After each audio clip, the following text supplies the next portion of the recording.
To Elvis Preslin on First Take SA on SAFM. Heavy rains, powerful winds continue to batter the Western Cape, causing widespread damage and disruption.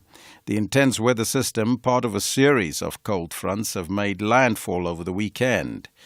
The South African Weather Service is warning that the severe weather conditions will persist throughout the week. To discuss this further, we joined on the line by Colin Dana, the Chief Director for the Western Cape Disaster Management. A very good morning to you, sir, and welcome. Good morning to your listeners. Cold and wet, I think it is there in Cape Town, but can you tell us what's the current weather-related disaster in the province thus far? Yes, so we had our first real major incident on Thursday evening already when we had about 1,000 shacks in Ward 99 in Khayelitsha destroyed. And that was around 3,500 people that were left homeless. So that's been quite a big operation over the weekend, trying to find shelter for these people, keeping them fed, providing them with blankets and requirements that they would need. So that's been an incident. We've had a number of flooding in low-lying areas and in informal settlements in Cape Town, Kosovo, Philippi, Guguleto, those areas. Then we've also had quite a lot of incidents up on the west coast where, the first kind of landfall was made. And those areas up in the Cedarburg Mountains, so not only is there intense cold, but we've had quite a significant rain. And there's a couple of areas around Wuppertal and in that area, Eerselstkop that have been cut off. So those are areas that we're working on at the moment. We will try and reach some of the cut-off areas today. Along the coastline, there's been significant wave heights up to 10 meters, which started at 2 o'clock yesterday afternoon. And then we also have snow in the high-lying areas. The snow warning was for yesterday, but we've received an additional level 6 warning for today.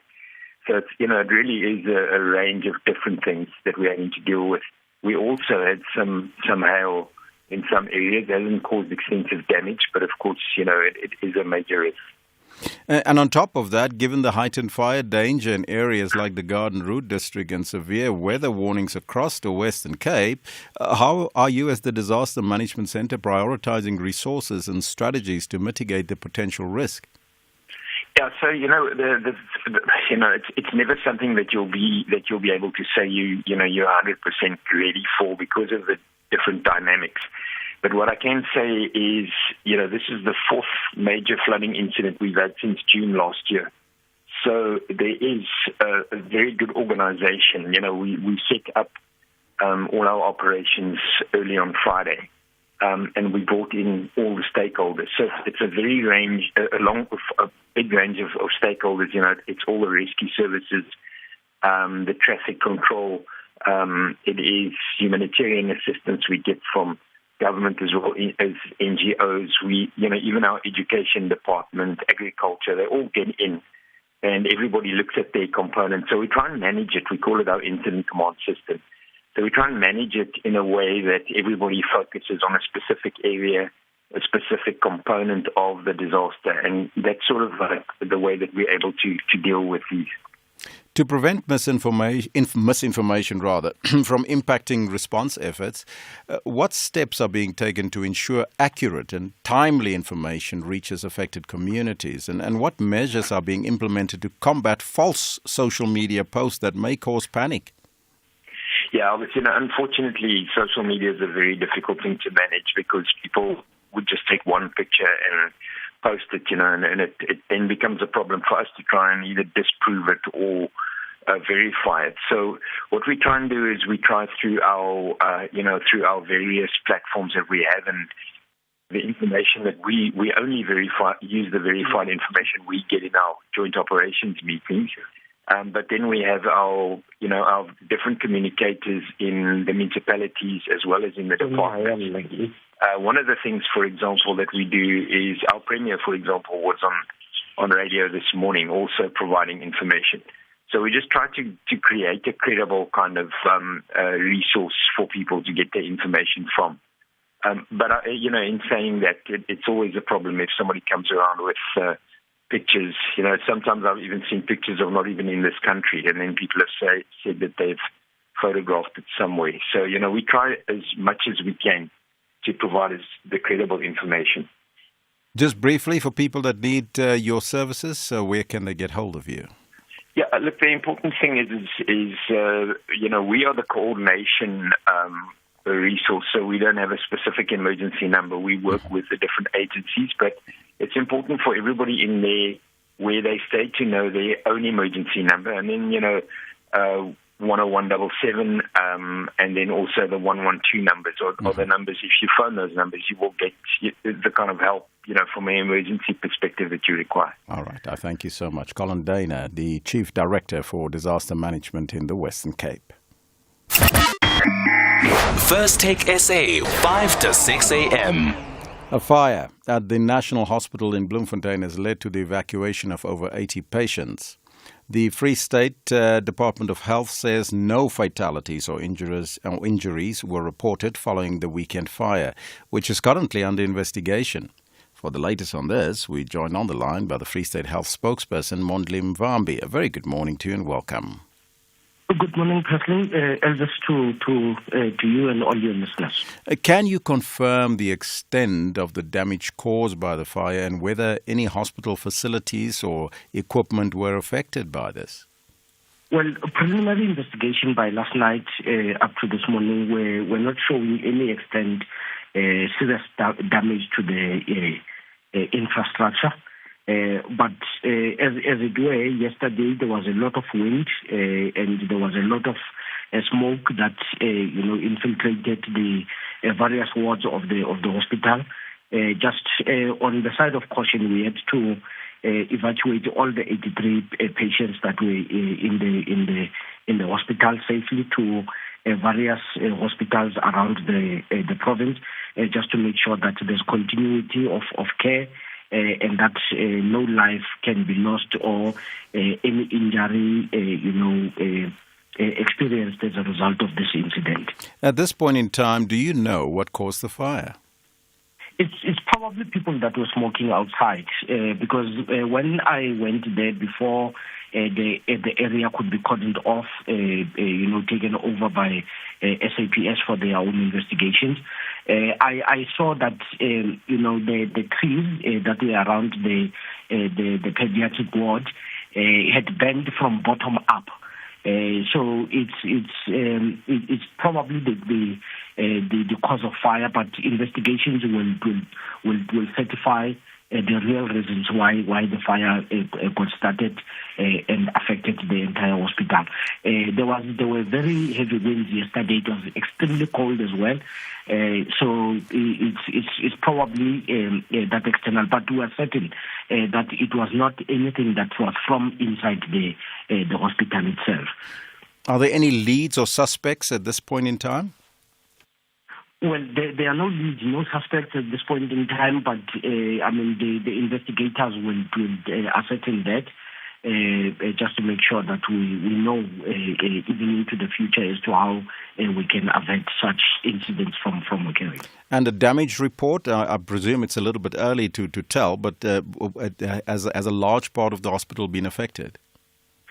Too early to tell, but we will be getting the report this morning, and we will make sure that everyone knows about the extent of any damage that could have been caused. But we just made sure that on the side of caution, we cordon off the area, we close the main part of the hospital, but the other services around the precinct of the hospital, like your eye care services, which are separate from this main building, your oncology services, they will continue as normal. Are there any plans to review or perhaps upgrade the hospital's fire safety measures in light of this incident? Well, certainly that will be the subject matter to make sure that our occupational health and safety standards are up to scratch.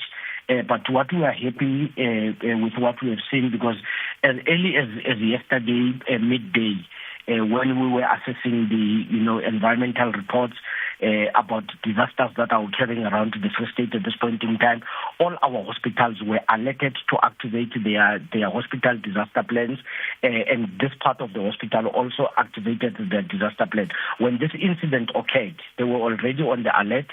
and they, seamlessly executed their disaster plan.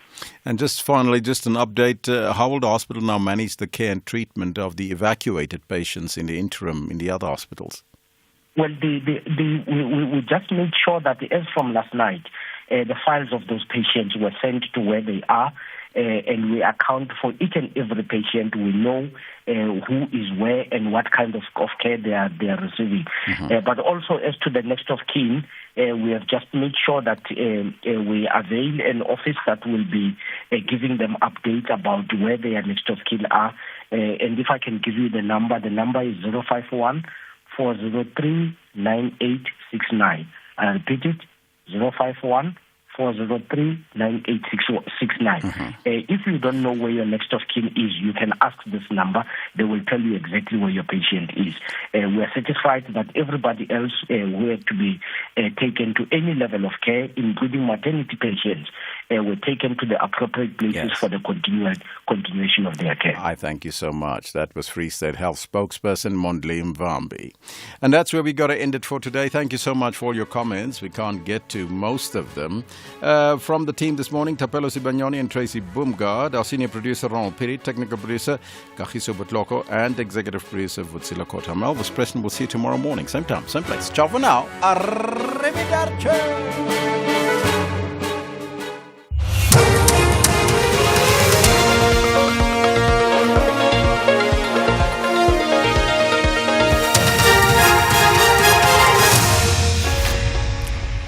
In our top stories, several cold fronts to hit the Western Cape and Northwest to look into permanent closure of disused mines. Good morning. Heavy rains and strong winds are lashing parts of the Western Cape as one of a series of cold fronts has made landfall. Authorities say the adverse weather conditions will continue throughout the week.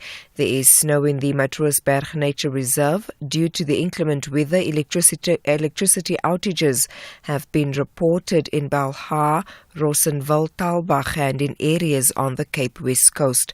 Relief agencies say more than 5,000 residents in mostly flooded informal settlements have already appealed for humanitarian aid. Gift of the Giver spokesperson Ali Sablé. Here we see people streaming in for aid. Their homes and food has been contaminated, washed away, and for the next coming few days it's looking very bleak for these people. And we are logistically we are very stretched in getting to all informal settlements in time. Our phones is it's non-stop ringing, and the one Klein Uzama example is 50% underwater. Speaking to the local council there, he said there's close to 2,000 people affected. So it's going to be a busy few days for the Gift of the Givers teams. Basic Education Minister Siviwe Gwagube has urged communities and stakeholders to increase efforts to create a conducive environment for teaching and learning. This as learners, teachers and non-teaching staff head back to school for the third school term after a 3-week-long break. Gwagube has urged everyone to avoid disruptions that could negatively impact the learning outcomes.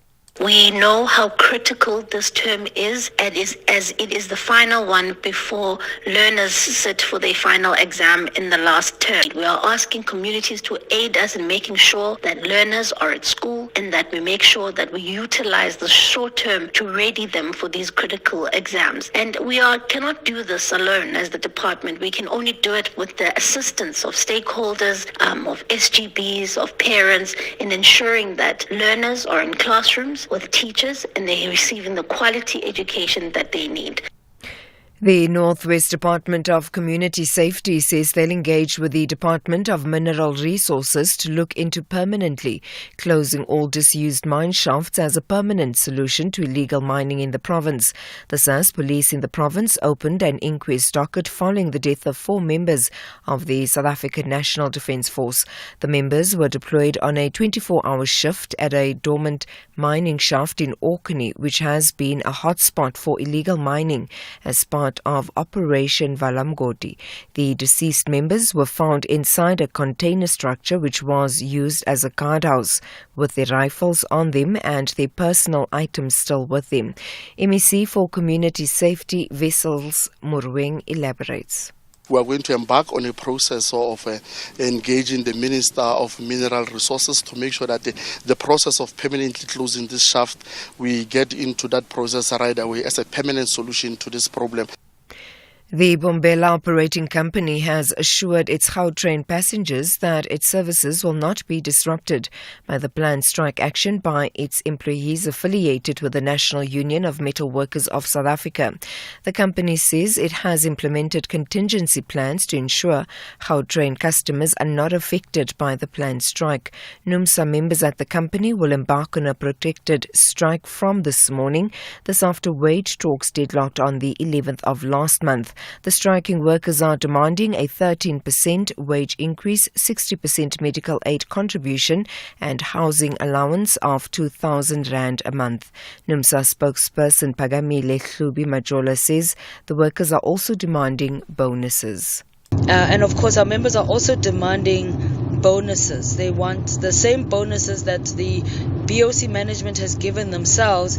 Workers want those bonuses as well, without the condition that they must qualify. This is something that BOC has already done. They rewarded themselves and office workers with 22,000 rands each as a bonus, but workers, blue-collar workers, were denied that, and they have to apply for that bonus, and they only get it if they qualify. And finally, Western Cape Police say a suspect is expected to appear in the Athlone Magistrates Court today in connection with the firearms cache seized over the weekend. Police confiscated 19 firearms of various caliber, including a AK-47 assault rifle, a shotgun and other automatic and semi-automatic firearms at a house in Goodwood. Police spokesperson Andre Trout says they also confiscated drugs with an estimated value of 3 million rand at the same premises. We have reason to believe that the apartment, which is leased in the suspect's name, was never used as a residence but rather a storing facility for the firearms and the drugs. As our investigation unfolds, the possibility that more suspects can be apprehended is not excluded. The arrest of the suspect and the subsequent seizure are deemed a step in the right direction to tackle gangsterism in the province. Recapping the top story, heavy rains and strong winds are lashing parts of the Western Cape as one of a series of cold fronts has made landfall. Authorities say the adverse weather conditions will continue throughout the week. For SAFM News, I am Anne Musa. A very good morning to you in your SFM sports headlines. It's soccer. A big announcement from Kaizer Chiefs. Nasruddin Nabi is their new head coach, putting an end to all the rumours. And in Formula One, Lewis Hamilton secures a stunning victory at Silverstone, winning the British Grand Prix after 3 long years. All this and more just before 6:30. SAFM, guiding you through the rush hour traffic. Going to be a bit busier this morning than it has been for the last few weeks. We saw an enormous amount of traffic coming back into Gauteng from Polokwane yesterday. Oh, it was a very high volume. So, of course, all of that largely in the mix this morning. Certainly tomorrow when the schools reopen for the new term. Gauteng looks all right. Southern parts of KZN, just be aware of some possible protesting at Isingilweni. The road was blocked overnight last night or early hours this morning with protesters. SAPs have arrived. They've cleared it, but there may be some debris on the road where there may just be some general unrest in the area to be mindful of. And just outside Cape Town, Krabo residents are also protesting. They're very brave in this sort of weather, but protest action closing the M2 in that central Krabo area. So just watch for some diversions around the town there. And with all the rain across the greater Cape Town and inland areas, flooding and surface water loom large as dangers. So play it safe, get going a little bit earlier than you normally would this morning, just to counteract the possible delays through flooded and wet roads. I'm Rob Byrne. SAFM Sunrise starts now. SAFM Sunrise. A vivid start to your day. 8 minutes after 6, good morning. Welcome to SAFM Sunrise. I'm Stephen Critters. What happened? What did I miss while I was away? We do have a cabinet. Look at that. Wow. It's a very interesting cabinet too. It's a very interesting cabinet if you look at some of the decisions and look at who's a deputy minister to a minister and things like that. It's a very interesting cabinet. And I notice still, I'm not quite okay, I am kind of scratching my head about it, to be honest, over some of the choices, because they're very interesting. And I'm very interested in the kind of personal relationships between ministers and deputy ministers from different parties. That, for me, is some of the interesting parts of it. And then, still kind of getting used to the idea. And I thought maybe by the time I got back after a week's leave, that maybe everyone would sort of settle down, but I don't quite think that's the case. I think we're still kind of getting to grips with it. Anyway, it's really good to be back with you, by the way. I did miss you last week, and I know a lot's happened in that time. The big story this morning, of course, is still around the flooding in the Western Cape, in Cape Town. 4,000 people displaced. That number might well actually be going up, and we'll hear from the Weather Service a little later in the show. We'll hear from the officials dealing with the problem a little later in the show, but just a large number of people displaced by that. Some roads flooded yesterday. I think they've cleared a little bit now. And we know this time of year it does rain in Cape Town. It rains all the time.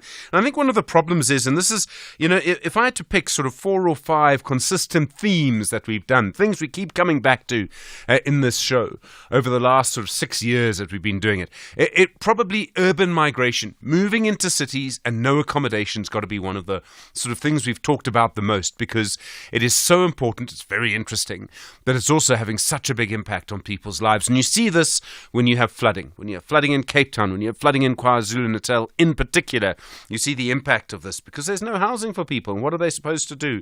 It's an impossible situation for them. We'll keep a very close eye on the weather. Going to be, I think, over the Highveld by my count, which is not entirely scientific, in places like Joburg, I think this is the coldest morning of the year. So as you finally get the teenager and you drag the teenager out of bed and the teenager says to you, "Mom, it's cold."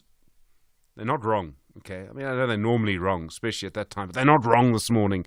It is, I think, the coldest morning of the year so far in many, many parts of the country this morning. So a very important story. You'll keep an eye on that. The weather's had some very difficult effects in other ways. So over the weekend, 4 SANDF soldiers, this is what I understand happened. They had been sent to Orkney, that's in Northwest, a famous TV series about it many years ago, about snoring. And anyway, they were sent there to go and basically stop illegal miners coming into this disused mine. I mean, look, if you're a soldier, this is not one of the duties that you look forward to, okay? 4 of you, 24-hour shift, go and guard this mine overnight. So they found a container and they built a fire in the container, and it seems that unfortunately the carbon monoxide from the fire or something unfortunately led to them losing their lives. They passed away as a result. And I mean, I keep coming back to what's going on in the SANDF at the moment. No one, I think, is blaming the soldiers for these things. This is about resources. Bantu Holomisa, I've got to get this right. He's the Deputy Minister of Defence. Selma, is that right? He is the Deputy Minister of Defence. Still just checking. He's leader of the United Democratic Movement as well. Angie Motshekga is the Minister of Defence. And Bantu Holomisa making the point yesterday, I think the day before as well, that, people, the SANDF needs more resources. Whether you're on a peacekeeping duty in the DRC, where I think you probably need attack helicopters, everyone tells me, I'm no expert, but everyone tells me that, or whether you need proper jackets to go and do a 24-hour shift in Orkney in the middle of winter. I mean, don't you get blankets for that kind of thing or something? I mean, there are all sorts of ways to keep soldiers alive in difficult habitats. I mean, some people have made a lot of money doing this. There must be ways to do it. And that, for me, is one of the big questions. A lot going on around electricity as well at the moment. Josienso Ramakgopa, the new Minister of Energy and Electricity. Yes, Tech, thank you. Energy and Electricity. He's talking about a sort of new push for nuclear energy, 2,500 megawatts of nuclear energy. The thing about nuclear energy, as I understand it, is it always takes quite a long time to get going. The cost is up front, no environmental emissions, things like that, some positives, but they're very expensive and it takes a long time to get going. And then also I see, and I thought this might happen. Do you remember one of the last interviews I did before I went on leave was with the head of tariffs at City Power, asking about this 200 Rand surcharge on prepaid electricity, a network charge. And I thought, and I said, I think there'll be a big reaction to this. And well, I think that reaction is now building. So if you live, and there are hundreds of thousands of people who use prepaid electricity in the City Power area of Joburg, if you actually go and sort of, put money on the meter, as it were, you will suddenly lose 200 Rand of that to a network charge. Kabelo Gwamanda, the mayor of Joburg, Yes, still, from El Jamar. He says that the cost will stay. Action SA say they're going to try and remove it. Outer say they're looking at some kind of legal action about that. And then also, it's over 100 days of no load shedding now. Almost got that wrong. So no load shedding for over 100 days. Longest since 2020, which of course was during the pandemic. And I see the Financial Times, I presume that's the British Financial Times, reporting Eskom over the weekend. Eskom would make a loss of 15 billion rand in this financial year. And that's mainly because of diesel they used last year. It looks like they've used less diesel this year. A couple of other things going on. Important to mention, you heard Elvis talking about it, the National District Hospital in Mangaung, Bloemfontein. There was a fire there. 83 patients were removed. That was in the pediatric ward. I mean, can you imagine? So you want that dealt with very, very quickly. Looks like everyone's safe there. And NUMSA, they're going on strike at the Gautrain. You heard their spokesperson. So there's a lot going on this morning. Good to be with you. You know the number, 086 000 2032, SMS 41391.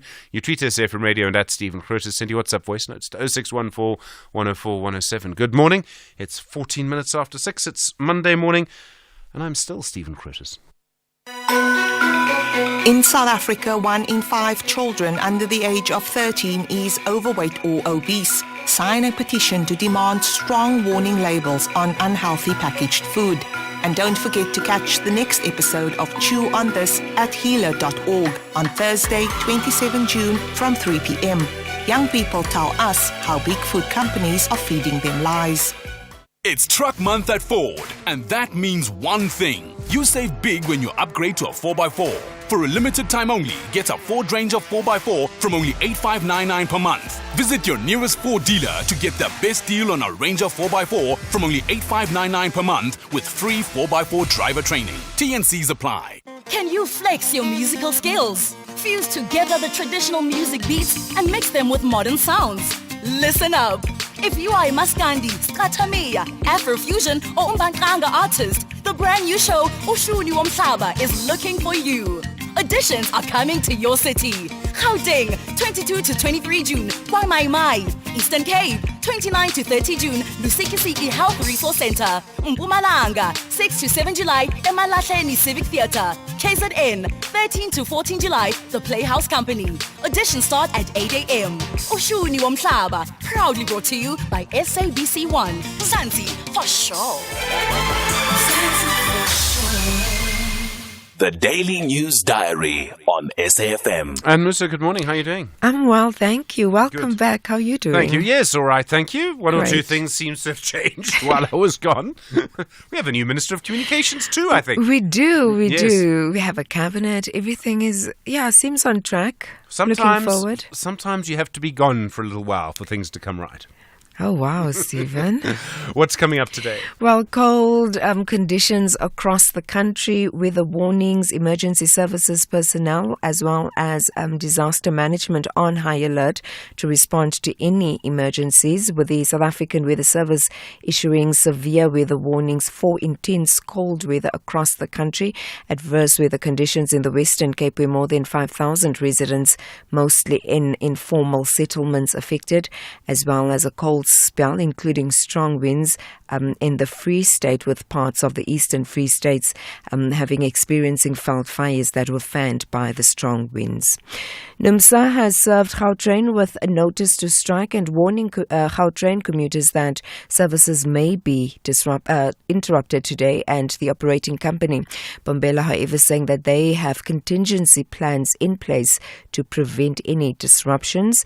And staying in transport, today stakeholders in the transport sector will gather for a 4-day Southern African Transport Conference, and the Transport Minister will deliver the opening address in this conference, basically providing a platform for dialogue on transport as a socio-economic development priority, and it will also facilitate discussions and information exchange on the implementation of transport policy strategy, as well as technology applications for all aspects and modes of transportation.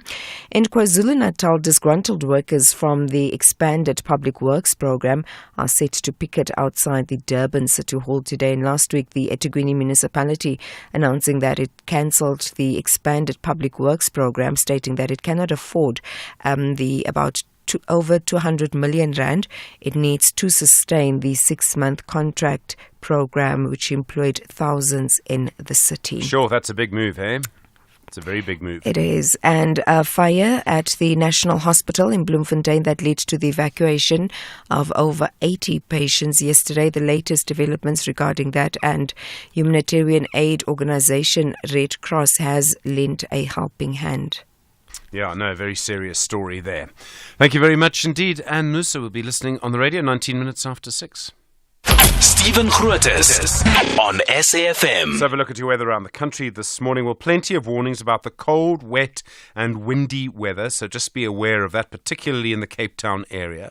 In Tshwane, a fine and windy the forecast, 5 and 14. Johannesburg, fine and windy, 1 and 10. Vereeniging, fine and windy, -4 and 11. Bombela, fine, 4 and 20. Polokwane, fine, 5 and 20. Mahakeng, fine, 2 and 11. Vryburg, partly cloudy, 2 and 10. Mangaung, cloudy and windy, isolated showers and thunder showers, -2 and 7. Kimberley, cloudy, isolated showers, thunder showers, 2 and 8. Uppington, cloudy, 8's the maximum in Kimberley. Think about that. Uppington, cloudy, isolated showers and thunder showers, 2 and 10. Cape Town, cloudy, windy, widespread showers and rain again today, a moderate to fresh southwesterly wind, 9 and 12. George, cloudy, scattered showers, rain from the afternoon, a strong to gale force southwesterly wind, 6 and 11. Gqeberha, partly cloudy, but cloudy with isolated showers and rain at times. Ice pellets may be possible. I've never seen that in a weather service update before, but ice pellets may be possible in Gqeberha, temperatures 8 and 13. East London, fine, partly cloudy in the afternoon, a fresh to strong westerly wind, 11 and 16. eThekwini, fine, a moderate to fresh westerly wind, 10 and 24. Richards Bay, fine, a moderate to fresh northwesterly, 13 and 24. Pietermaritzburg, fine, becoming cloudy at times, 0 in Pietermaritzburg, a high of 17. Worldview Update, bringing you closer to international or global news. 20 minutes after 6, good morning. In France overnight, a new leftist party called the New Popular Front has been able to prevent the far right from reaching a majority in that country's parliament in the second round of parliamentary elections. In other words, voters have kept the far right out of power. Meanwhile, in the UK, the new Prime Minister there, the Labour Party, Sir Keir Starmer, is now starting his 5th day in office. Musa Mdunge is a political analyst based at the University of Dundee in the UK. Musa, good morning, and thanks for getting up a little earlier where you are this morning. Good morning, Stephen, and good morning to your listeners. It's fascinating. We see the far right being kept out of power in France. We see Keir Starmer taking office in the UK. It seemed that people in that part of the world were moving more to the right. Instead, something else may be happening. Yes, certainly. You know, this is the interesting analysis, I guess, of these elections is to view how, for example, we've had so much noise made about the Reform Party, for example, in the United Kingdom, that in end, everybody forgot that how would this galvanize support towards Keir Starmer, even as much as it was a shallow majority, given that he only achieved 34% of the share of the turnout that came to vote. So, you know, a shallow majority, but it's clearly to some degree a repudiation of the right, or particularly the far right. And so we see this evidenced in France, for example. Although in France, I would argue that the second round voting boiled down to more technical voting in this case, which was more apparent than it was in the UK election, even though to some degree that was there too. You know, however, for the Conservative Party, this was a bad set of results, one in which they will need to go back and try and rebuild. But they have to deal with that most fundamental question is, what do they do with the Reform Party? What is the response to that particular party? Because it got 14.5% of the vote, similar to the MK party in South Africa. So who knows, maybe there's something in the number 14.5, but certainly it is clear to see that there's a rise of new parties, and the parties at the center have to mount a response to them. How important is competence in all of this, and in particularly in the UK, where the Conservative Party government, so a sort of the mainstream right, if I can call it that, I think I can say this journalistically, had been a bit of a disaster? No, certainly there have been a bit of a disaster. I mean, you just think of the past 5 years, and you just go back to the period of COVID-19. and how, the UK handled it under Boris Johnson. Yes, there was great excitement over the vaccine program, the fact that UK was quite ahead in terms of that. But of course, issues like Partygate, come to mind, and the incompetence in terms of ethics. And this is why, you see how how Keir Starmer, was able to emphasize this issue of this will be a government of service in his speech. And in many ways, what he was trying to communicate to the British people was, we know that for the past 5 years, particularly, it's been disastrous under the Conservative leadership, especially when it came to ethics. But we are a government that is going to go back to those basics and be a government that serves the people. So it's good to see that he noted the moment. The question is, will he have the bravery, the political imagination to bring about the policies that will bring change in the United Kingdom in a way that increases support for the Labour Party, that makes more strong, more deep that victory in 2029 if they should get there. One of the big challenges facing what's going to happen in France as well, with presumably a new prime minister, a president who's going to have to face out 3 years of the rest of his term with a government that he doesn't really support, but then is not the far right that he's very much opposed to, and Keir Starmer and our new cabinet, is managing people who have different beliefs to you. I mean, arguably, you could make the same argument that this is Biden's or the Democrats' big challenge in the United States too. And is that becoming more and more of an issue in democratic politics? It's all about the broad coalition. Our politics has always been like that, but something does seem to have shifted. Certainly, something has certainly shifted here, and it really boils down to what I've always made this point, that democracies were always going to be on the ballot this year. And it's about understanding and recognizing the moment is certainly different to previous elections in many countries, where in this case, given how narrow the victories are or how surprising the defeats become, it's clear to see that something is shifting in many countries, and politicians are being placed in positions where they now have to really be able to show their political talent in managing differences in this particular case while forging on with somewhat of a common vision. So whether you think of Keir Starmer, or whether you think of what's happening in the United States or in mainland Europe, or as you put it so nicely, in South Africa as well, it's politicians having to manage differences while charging forth a new course, a vision. And do the politicians have the political muster, the political fortitude to do that? Time is going to tell. So as much as for Keir Starmer, this was a fantastic victory, 410 seats, but, he still has to earn the confidence of the 65% that didn't vote for him, in the same way the ANC must do to earn that 60% that didn't vote for them, or in the case of France, where the president's party only came second. And now he needs to manage the complexity of how does he deal with his domestic program, largely being tied up with parties that do not support him. But that is the name of the game as we find ourselves this year. Think of India. Narendra Modi, he had to lead a coalition government. Everyone thought he was going to be popular enough to win that election. It didn't happen even in India. So that is telling of the times that we're in. Musum Dunga, so much more to come, isn't there? Thank you very much indeed. Political analyst based at the University of Dundee in the UK. 27 minutes after 6 o'clock. This is SAFM Sport with Zai Khan. Zai, good morning. Good morning. Kaizer Chiefs clearly lost my application. Did they? Well, let's just hope they find it. In the meantime, they've got this guy. His name is Nasruddin Nabi, confirmed as the new head coach for Kaizer Chiefs. It was the worst kept secret in South African football. Tunisian Nabi is the new coach. The announcement comes after Kevin Johnson's interim tenure following the sacking of Molefi Nseki. Nabi, he recently wrapped up his season with AS FAR Rabat, will face the challenge of revitalizing the Kaizer Chiefs club that finished 10th in the league last season and hasn't lifted a trophy since the 2015-2014 year. More soccer action. This time it's Angola. They made history with a 5-0 victory over 10-man Namibia in the final of the COSAFA Cup 2024 to claim a 4th title in the regional competition and the first since 2004. Rugby, the Bulls opened their 2024 Rugby Cup Currie Cup campaign with 3 tries in a row, and that was their win against the Western Province at a inclement Cape Town stadium, leading 13-5 at halftime. The Bulls scored 2 tries in the second 40 minutes, and fly half Jaco van der Walt kicked 11 points as the men from Pretoria held a late Western Province fight back to triumph 30-25.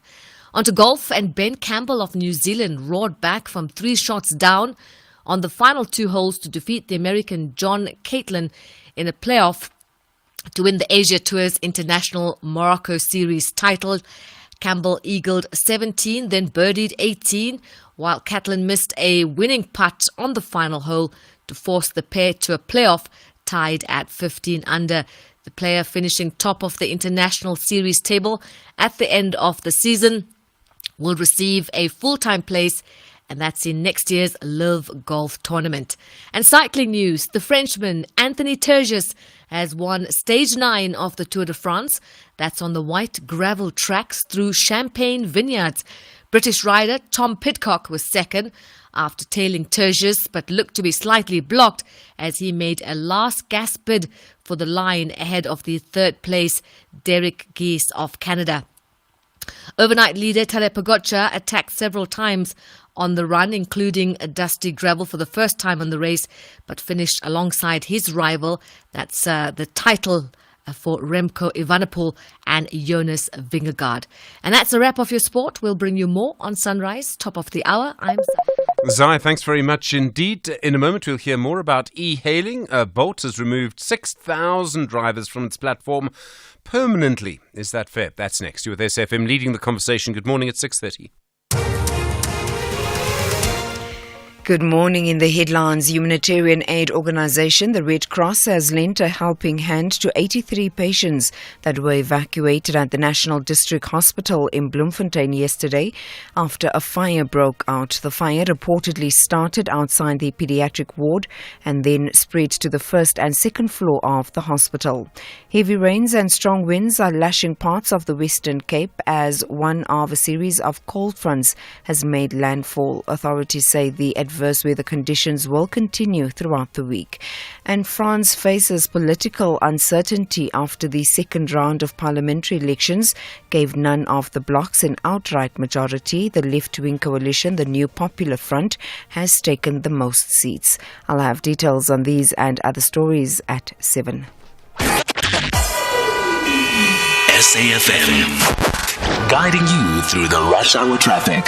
Bit of a wait to get through the Grasmere area this morning. If you're on your way up into Joburg, just around Grasmere Toll, that might be a bit of volume and some sort of shift changes. We'll keep an eye on it. There are some construction works in that area as well, but N1 Grasmere area very slow today. N12 R24 inch backlogging coming into Galulis from the Ekurhuleni side, and it looks like it's an issue just north of Malabongwe Drive on the M1 going north. Traffic heading through towards Four Ways just being held up there. Protesting overnight, early hours this morning at Isingulweni. The N2 has been reopened. You should be okay getting through there. Cape Town, some rain across the sort of Cape Town metropole, but as you go further inland through Ceres and Toesrivier and up through towards the Northern Cape along the N1, there's reports of sleet and snowfall as well. Pretty treacherous conditions, very slippery. We've seen trucks going off the roads, vehicles going off the road, and at least one bus overturning on that area as well. So a special caution required if you're driving that side of the N1 and locally. And then just outside Cape Town on the N2, some protesting this morning in the Grootes area. There may well be a diversion around the back of town around some burning tyres on the main N2 in the central Grootes area. Rob Byrne, SAFM Traffic. The business update on SAFM. Intal Lenglechele, good morning. How are you doing? Morning, Stephen. I'm well, thanks. I hope you're good. All good. How are the markets? Now, before we get into today's markets, let's start things off with how equities closed last week. In Wall Street, those stocks edged higher, continuing their winning streak as traders digested a U.S. jobs print. Moving over to Asia, markets moving in the opposite direction. as traders cautiously awaited key U.S. inflation data that includes reports on consumer and producer prices in June. The data will provide more clues on the direction the U.S. Fed will take on interest rates. Back at home, the JSE ended Friday lower, with the all-share losing 0.44%. Meanwhile, the rand is still gaining momentum, trading under 18.20 to the dollar. And then US unemployment rate, it rose in June, but still obviously quite low. Definitely, Stephen. The jobless rate in Washington increased to 4.1% from 4% in June. This is the highest it's been since November 2021. In the meantime, the country's labor market added more jobs than expected. Data from the Bureau of Labor Statistics released on Friday showed the U.S. economy added 206,000 non-farm payroll jobs in June, more than the 190,000 expected by economists. Now, Oxford Economics lead U.S. economist Nancy Vanden Hout says the June jobs report shows more signs of cooling in the labor market, with job growth, including revisions, weaker than expected. Now, economists say that this print gives policymakers more breathing room to cut rates, taking 2 cuts by the end of the year. Economists expect that third rate cut to come in September. And then LG Energy recording a downbeat second quarter performance. What happened? So the global battery suppliers struggled to post growth in the second quarter. During the period, LG reported a near 60% decline in profit and 30% fall in revenue. This was below analyst expectations.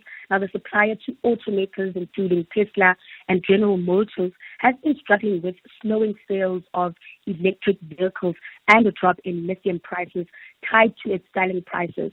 Car makers also pressured battery makers to supply cheaper cells in order to lower EV prices as high interest rates hurt demand. At the same time, LG Energy has been losing share in the global EV battery market due to the growth of Chinese rivals. Its share of EV battery market has fallen to 12.6% so far this year when compared to a 14.6% market share a year earlier. Ntaleng, thanks very much indeed. Ntaleng, of course, back in an hour's time. More business news through the day here on SAFM. There's sponsoring a news feature. Then there's helping your clients make the news. Search Standard Bank Business and Commercial Banking to see how far they can take your business. Africa Update on SAFM Sunrise, a continental overview of current African affairs. Russ Advocate Sipho Mantula from the Thabo Mbeki African School of Public and International Affairs at UNISA. Good morning. So we were talking about Keir Starmer in the UK. He's scrapping that policy of deporting British asylum seekers to Rwanda. Stephen, this came from what we can call the Labour Party after they swept the Conservatives from power after 14 years. That the new British Prime Minister is saying that he'll be scrapping that controversial policy of deporting asylum seekers to Rwanda. He says that it is dead and buried before it started. Now you'll understand, Stephen, he had to touch on many issues of poverty, the climate change, he has to touch the UK borders. How will they manage the issue of the influx of migrants fleeing from war? So this was a statement coming from the Prime Minister over this weekend as he has been elected in Britain. And then in Sudan and Egypt, Sudanese political and civil society groups meeting in Egypt, trying to end the war in Sudan. Very difficult. Very difficult, Stephen.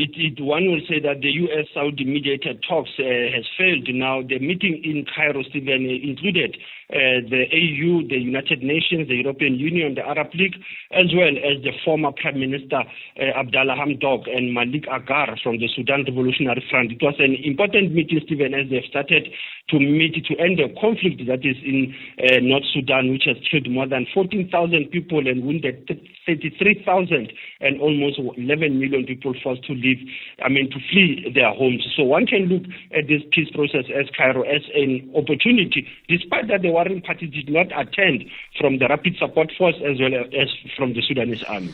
And then in Niger, we've seen the conversations around Niger, Mali and Burkina Faso. They've had coups. They're run by military juntas. Their relationship with ECOWAS. Even their relation with ECOWAS, it is now becoming muddy and it is becoming tense in the sense that they met just a day before Abuja summit of ECOWAS. Now the three countries they've met and even they are pushing for the alliance of the Sahel states, where now Mali will be a rotating presidency for this year and Burkina Faso will host the organization's parliamentary summit. Their meeting was also to agree on the issues of the non-pact on security, economy, and social domains. So this agreement was signed by President Assimi Goïta from Mali, Ibrahim Traoré from Burkina Faso, and Diani from Niger. So they are moving out from ECOWAS, Stephen. This is a very sad moment for ECOWAS. Now it becomes ECOIS with the moving of the three member states. And then in Haiti, a gang leader there calling for dialogue as Kenyan police officers are now on patrol. Stephen, this is Jimmy Chireza, who is also known as Baba Q. He's criticizing the Prime Minister of accusing him of not opening the dialogue with the G9 family and their alliance. Now, Baba Q, Stephen, is alleging that the Kenyans police officers who are in Haiti, they were not supposed to have been there because they will cause tension. Now, he's pleading with the Prime Minister that we need a national dialogue rather than to have the Kenyan forces when they are also having their own problems in Nairobi. So this is an important move coming from the gangster leader Stephen urging for the national dialogue. We know this is a UN-backed contingent of foreign policy to arrive in Haiti. For almost 2 years, Stephen, they've been struggling. How can they put the UN-backed forces in Haiti? Now, the gang leaders are worried, Stephen, that they were not consulted. And then in our archives this day, 8th of July 2004. It's almost 20 years ago, Stephen, when the third conference of the AU meeting in Addis Ababa selected South Africa to be the seat of the future Pan-African Parliament. By then, the then President Thabo Mbeki announced that they will erect the parliament on the sites of Gallagher Estate, Halfway House, Midrand. Very important parliament, Stephen, as we know that it has been sitting there at Gallagher Estate in the Midrand. It was on this day, 2004. Asante Sana SG, as was still leading a conversation, SAFM, observing the Mandela Man. Rust Advocate Sipho Mantula, thanks very much indeed. And of course, back tomorrow, more news from our continent through the day here on SAFM. 20 minutes to 7. There's listening to the news. Then there's making the news. Grow your business into the next big thing with Standard Bank Business and Commercial Banking. When you choose Standard Bank Business and Commercial Banking, you get access to our business solar loans. Accessing our business solar loans means you get connected to the right supplier for your business and the most feasible tailor-made financing solution. And that financing solution means 8,760 hours of uninterrupted power for your business, sourced directly from the African sun. You see, there's going green. Then there's going green with us. Search Standard Bank Business and Commercial Banking. Standard Bank is an authorized FSP and registered credit provider. T's and C's apply. Call us on 086 000 2032. That's the number. Let's go to Prophet OJ on the line. OJ, on the line from Mahakeng. Prophet, good morning. Been a while. Go for it.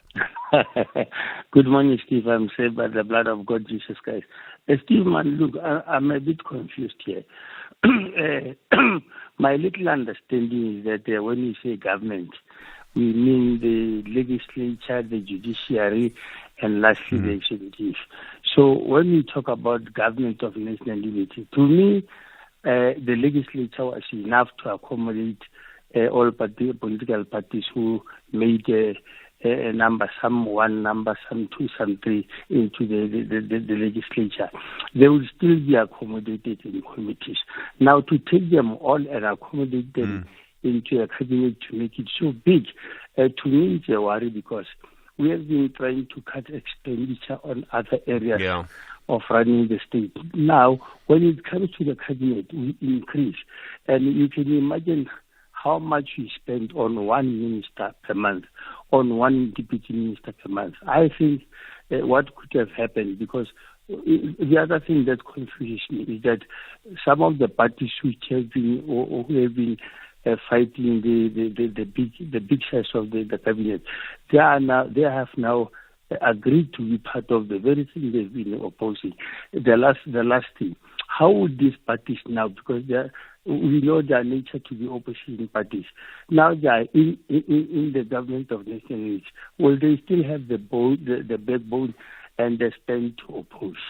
You know, Prophet OJ, I think that in a way is the fundamental question about this. I mean, I hear you about the sort of, I think people use the word bloated often, but I think that is the fundamental question. And I think that actually, to be honest, I don't think the ANC or the DA or the PAC or the Freedom Front Plus actually know yet exactly how it's going to work. I think they're going to feel each other out, is my sense.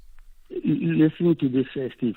2029 we go for elections. Now, maybe some other parties shall have mushroomed, and they will also join the GNU. Now, will this mean that after every election we raise the number of the cabinet? Because then what? Yes. Prophet OJ, you raise a good question. Thank you. I mean, if it just keeps increasing, what happens then? 17 minutes to 7. There's been no electricity for a week because my neighbours overloaded the transformer with their illegal connection. My daughter can't study at night because my neighbour blew our transformer by bridging his meter. My neighbours have been buying electricity from illegal vendors and using it carelessly. We live amongst them and allow them to vandalise vital electricity infrastructure. We need to stop that.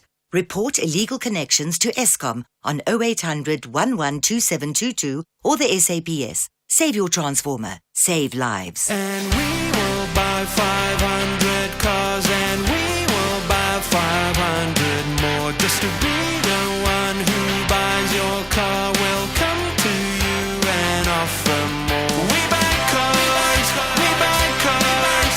Da-da-dun-da-da-dun-da-da-dun-da-da-da. We buy cars, we buy cars. Da-da-dun-da-da-dun-da-da-dun-da-da-da. We buy cars, the easiest way to sell your car by far. The inaugural Standard Bank Business and Commercial Banking Conference will take place from the 10th to the 12th of July 2024 in Cape Town under the theme Africa Unlocked, Unlocking Africa's Growth. Tune in to the Full Circle with Bridget Masinga and the National Pulse with Ashraf Garda to get insights from the conference. Agenda-setting conversations of the day. Good morning. Yes, it's cold this morning, wet in many places. Well, do take care when you leave your house this morning. The e-hailing company Bolt says it's now permanently banned 6,000 people from working as drivers on its platform. It says they can no longer work there because they're guilty of misconduct or have not been driving safely. But Tukum Balengwa is the spokesperson for National E-Hailing. In other words, he represents many of the drivers in this sector. But Tuka, good morning. Good morning, Stephen. How are you? I'm well, thanks. Have these drivers been treated fairly by Bolt? No, not at all. I think the first thing we need to appreciate is that Bolt should not have signed up so many drivers excessively. It's being reckless. And I think they should actually refund majority of those drivers because they knew that there isn't cars, there isn't space on the platform, but they allowed these people to incur the cost of then getting the PDPs and signing up and incur the expenses that they have to incur for complying. Unnecessarily so, knowing full well there isn't an opportunity. So simply saying that they're driving badly, they've got offenses, I guarantee there has been no proper representation. They haven't been given a right to reply. And even when it comes to their driving, how are the drivers passing their annual tests that Bolt forces them to do annually and makes us pay to then have the certification done? So you're suggesting for them to catch it later. So you're suggesting this is a sort of economic decision, in other words, about managing the number of drivers, rather than because the drivers have behaved badly? I think it's a reaction because what's happening, especially on the Bolt platform, is that there's excessive amount of profiles and then they're being rented out to people who don't have profiles. So people who don't have vehicles but have profiles end up renting them out. So this is the corrective step to correct that problem, and not necessarily a driver problem. Okay. As I understand it, and you may know more than I do about this, Patuka, but if someone works for Bolt or for Uber or for whoever, are they actually an employee? I mean, aren't they a sort of contractor? Because what's happened now is Bolt has effectively stopped them from working on the Bolt platform. And then the law starts to get very complicated when you ask the question, does that mean they were working for Bolt and are now no longer working for Bolt, which would mean they've been fired as an employee? Now, I don't think the Labour Relations Act necessarily is very clear at this stage as far as I know about this. Yeah, so I think the term independent contractor is highly abused. And I think the biggest problem that exists within e-hailing is that it's an undefined relationship between app companies and drivers. Taking the basic laws into consideration now, technically, most would argue that we are employees and should be recognized as such. But there's nobody forcing or holding Bolt or Uber to account to ensure that they are in line with the determinations within the Labor Relations Act. And there's no union, obviously. I mean, there's yourself and one or two other groups, but it's impossible to kind of unionize in this sector. You know what? We're finding ourselves in a space whereby technology and undefined operational grounds are making it extremely challenging to unionize. But we are marching forward towards finding a platform to organize ourselves and build an ecosystem in which we can express ourselves effectively. But Tuka, there's another side to this, right? Which is that for many customers, they want a safe service. So when an e-hailing company like Bolt or Uber says, we've got rid of, fired, removed from our platform 6,000 people because they were driving badly, I mean, people are going to be quite pleased by that. They're going to think, oh, look, Bolt is a safe system. In other words, it may be a legitimate thing for Bolt to do. So when you get to a point whereby you've got 6,000 drivers that are driving badly, maybe your oversight and monitoring leaves very little to be desired. But the reality is it's not about the safety of drivers or the safety of passengers. If they're really concerned about that, they could have deployed more effective instruments of measurement or management in place. It's simply a matter of our platform is overloaded with profiles that are not being used, that are creating a problem because they're being rented out. Let's just cancel these profiles. And I'm saying it's reckless of them to have signed those people on and made them incur unnecessary expenses. And they should be held accountable to this. But Tuka Mbalengwa, thank you. National e-hailing spokesperson representing many of the e-hailing drivers in the space. As you know, it really gets to grips with how the nature of work is changing. How many people do you know who work as independent contractors now, and how the situation has changed? You're with SAFM, 10 minutes to 7. SAFM. Guiding you through the rush hour traffic. Just a reminder about that heavy traffic coming into Joburg this morning. If you're coming in from the sort of Free State area, just arriving up into Crossmere, it's a really heavy queue. There are some roadworks there, but it looks like it might be a little bit more than that. Major delay alerts in towards Crossmere Plaza and up towards the services. The N1 coming south through Midrand, that's already busy from Brockfontein all the way down to New Road. More traffic in the mix this morning. We saw a lot of traffic coming back in from Limpopo Polokwane yesterday afternoon, about an hour to get through Carousel Plaza. Gives you an idea of how much volume is returning back. Durban, there's some pressure on the N3 inbound Pavilion Mall through Spaghetti Junction. That's looking quite busy. And Cape Town, we've been mentioning the protesting out at Grootes. Now, this is really quite important. The N2 is being closed now over Sir Larry's Pass. So between Grootes and Gordons Bay, authorities have closed down Sir Larry's Pass. So all of that traffic coming back over the pass from after the weekend, I guess, and Monday mornings can be a little bit busy in terms of volume, will now have to largely divert along the Clarence Drive section. That's subject to rock falls because of the prevailing weather conditions, and you've got 6 or 7 stop-go controls on that section as well between Royals and Gordons Bay. So R44 Clarence Drive is the alternative. Will be busy, and that's due to the closure of Sir Larry's and the N2 through Grootes. Rob Byrne, SAFM Traffic. Big stories of the day. #SAFM Sunrise.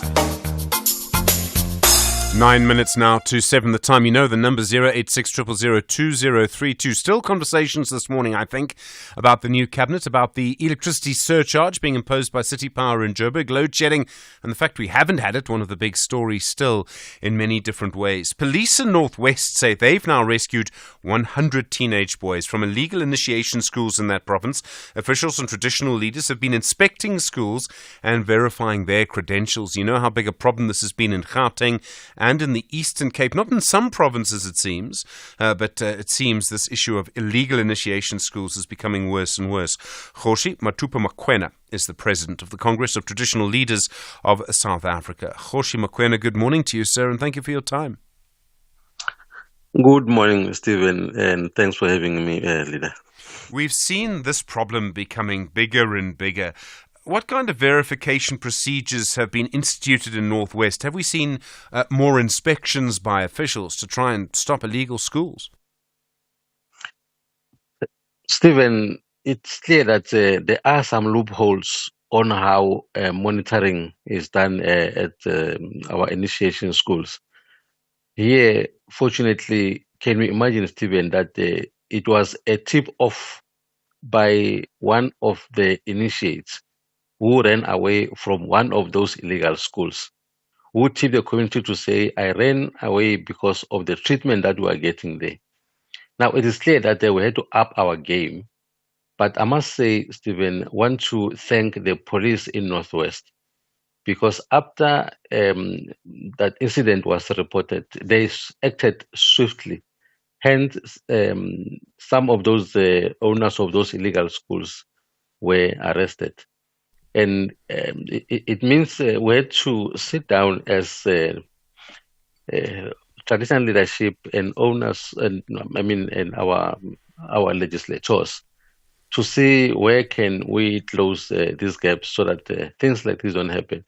Because all those initiates were rescued from all the 17 illegal schools around Taung. It's unacceptable, Stephen.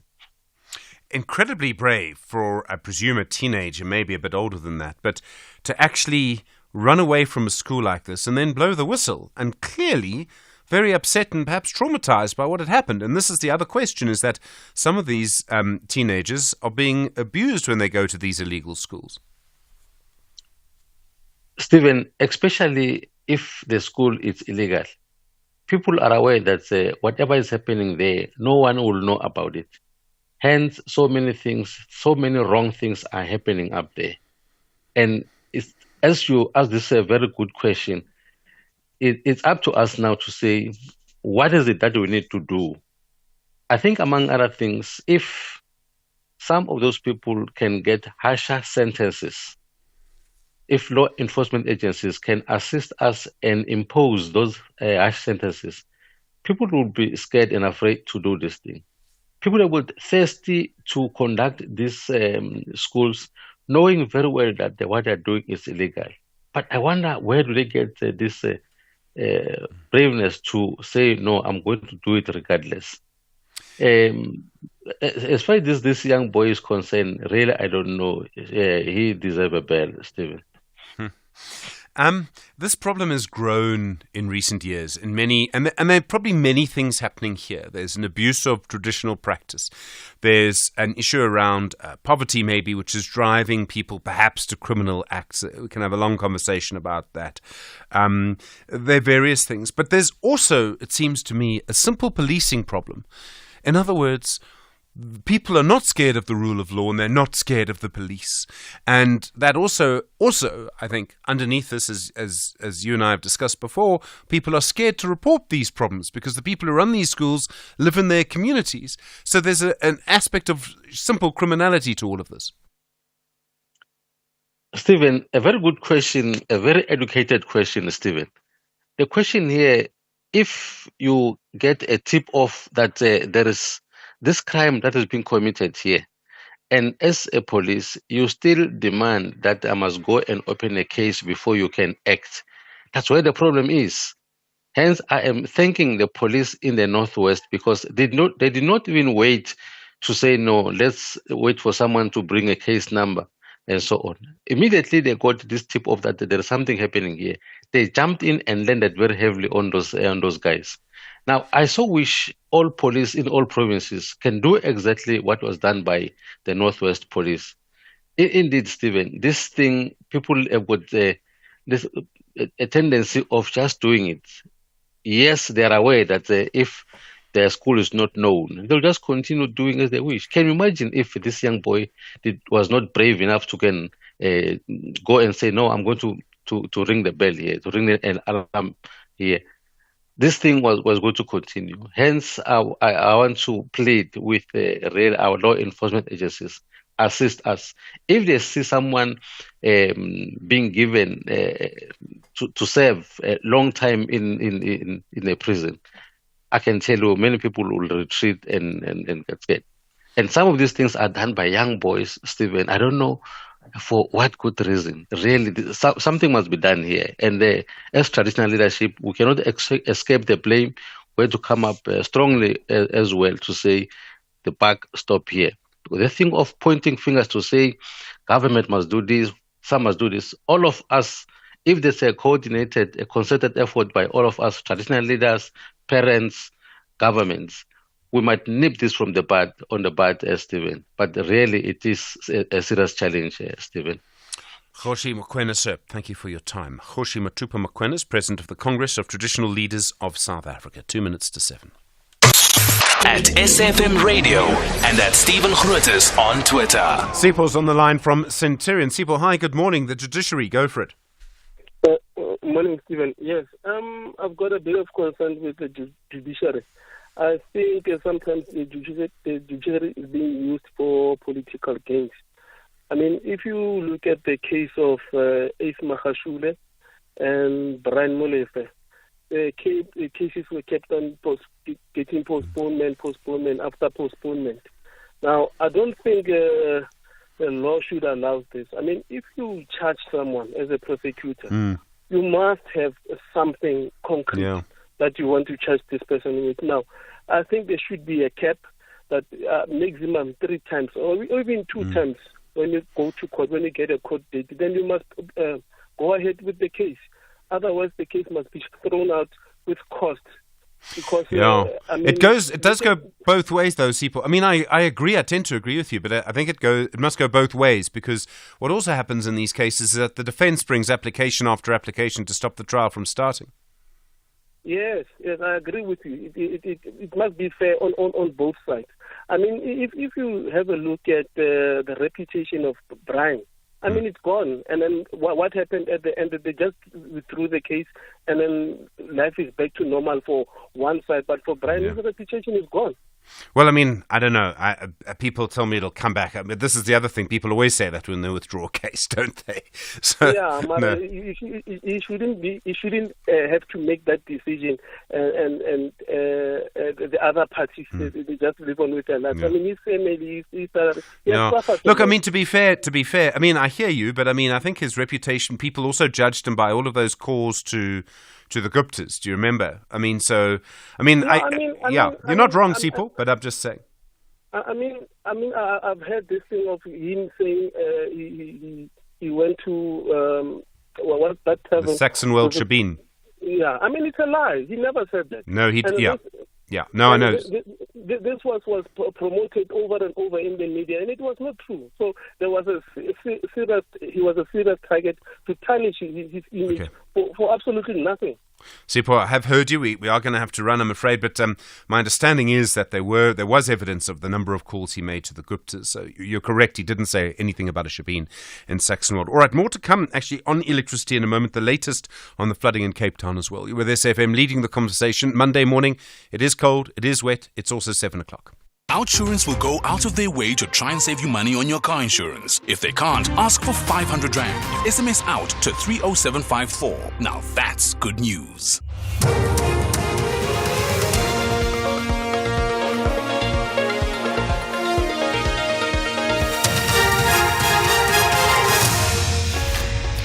In our top stories, National District Hospital in Bloemfontein evacuated and Gautrain passengers assured services will not be disrupted. Good morning. Humanitarian aid organisation the Red Cross has lent a helping hand to 83 patients that were evacuated at the National District Hospital in Bloemfontein yesterday afternoon after a fire broke out. The fire reportedly started outside the paediatric ward and then spread to the first and second floor of the hospital.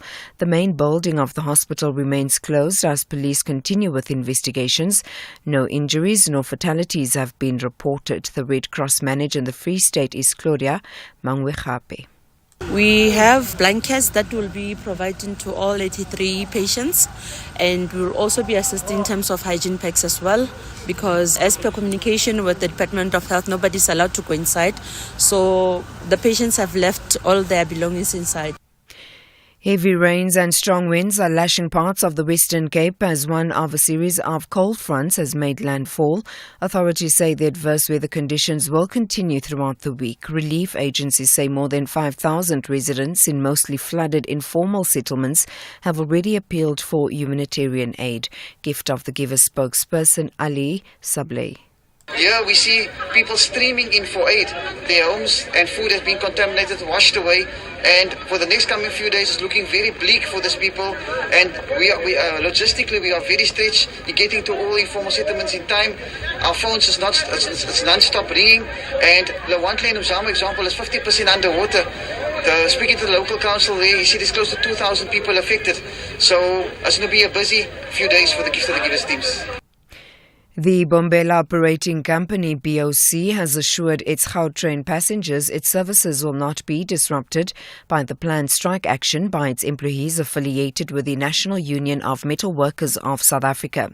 The company says it has implemented contingency plans to ensure Gautrain customers are not affected by the planned strike. NUMSA members at the company will embark on a protected strike from this morning.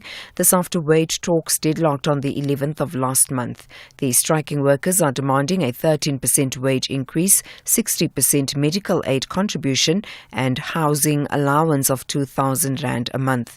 NUMSA spokesperson Pagamile Hlubi Majola says the workers are also demanding bonuses. And of course our members are also demanding bonuses. They want the same bonuses that the BOC management has given themselves. Workers want those bonuses as well, without the condition that they must qualify. This is something that BOC has already done. They rewarded themselves and office workers with 22,000 rands each as a bonus, but workers, blue-collar workers, were denied that, and they have to apply for that bonus, and they only get it if they qualify. So the Balobedu Royal Council says the upcoming broadcast of a drama series on the Mujaji Queenship will further undermine and marginalize Kelubedu as well as Balobedu.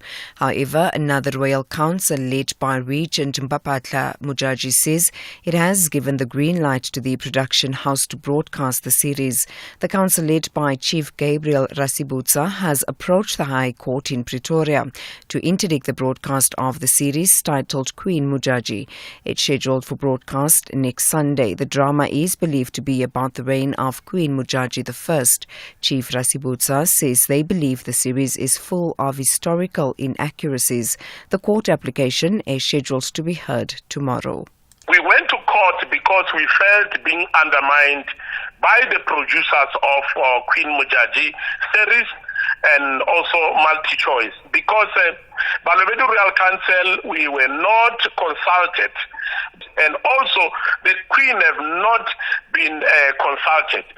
We felt very undermined. We've been undermined by the apartheid government, and now we are also undermined. France faces political uncertainty after the second round of parliamentary elections gave none of the blocs an outright majority. The left-wing coalition, the New Popular Front, has taken the most seats. A tactical pact between the left and the centre has pushed the far-right National Rally into third place. The BBC's Mark Lowen has the details. Victory brings joy and also relief. For France's left, the fear that the far-right National Rally stood at the gates of power finally abated. Instead, they came out on top, beating the rally into third place, thwarting its hopes of power, and with it the hard line on immigration and law and order. Down the road, more celebrations on the left, but they won't have a majority. A hung parliament could spell paralysis, but for supporters it's far better than the alternative. Recapping the top story, humanitarian aid organisation the Red Cross has lent a helping hand to 83 patients that were evacuated at the National District Hospital in Bloemfontein yesterday afternoon after a fire broke out. For SAFM News, I am Anne Musa. Thank you. 37-year-old Tebogo got a really great deal on this car insurance premium from Outsurance. He pays an amazing 762 Rand per month to insure his white 2018 Ford Figo Ambiente. He now has extra cash every month to go out for a meal with his friends. Get an Outsurance quote today. SMS out to 30754. That's out to 30754 now. Licensed insurer and FSB. T's and C's online. Those were the top stories for this hour. Don't miss out on a possible car insurance saving. SMS out to 30754 for a quote. Outsurance, where you always get something out.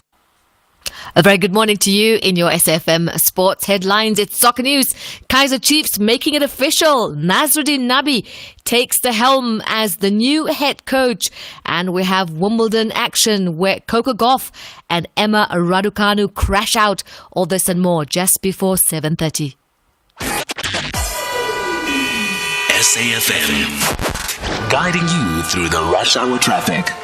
Good morning. Heavy backlogs at Graatsmere. If you're only way coming up from the sort of Free State territory, if you like, into that Graatsmere area around the toll and around the engine services, the roadworks, it's all very heavy. The N12 from Puttfontein through to Tom Jones, making your way through Benoni. Very slow going this morning. And it looks like an issue just south of Allendale on the N1 South. That traffic moving through Midrand, just starting to backlog on that section. This sounds pretty bad in terms of traffic impact. Durban, this morning's been a crash between the M7 and Spaghetti Junction. So on top of the roadworks, you'll have some crash delays. Also, the N3 inbound from Pavilion through to Spaghetti Junction. That's a big backlog of traffic as well. And Cape Town, the Solaris Pass option on the N2 is being closed in the last half an hour.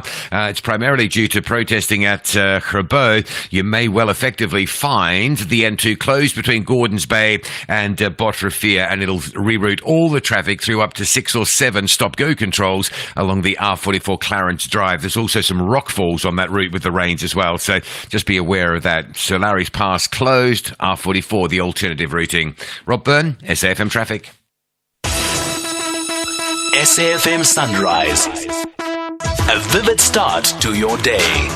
9 minutes after 7. Good morning. You're with SAFM Sunrise. I'm Stephen Curtis. We're still very cold in most parts of the country, very wet in other parts. We get an update on the weather for you and the impact of the flooding in Cape Town and the Western Cape in a few moments. Been very difficult there. Talking electricity in a while. Lots of electricity stories actually this morning in different ways. 100 days of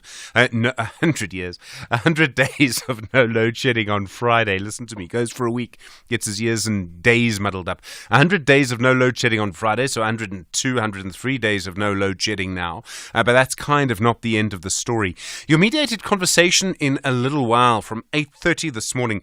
We'll talk about this big hack, this cyber attack on the National Health Laboratory Service. And it raises questions around whether our healthcare system is managing technology properly or not. I think it's a really important question.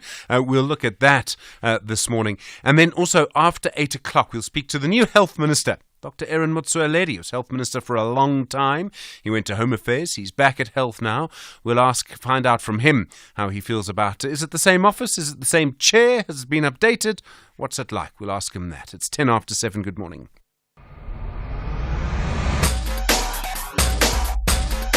SAFM 104 to 107.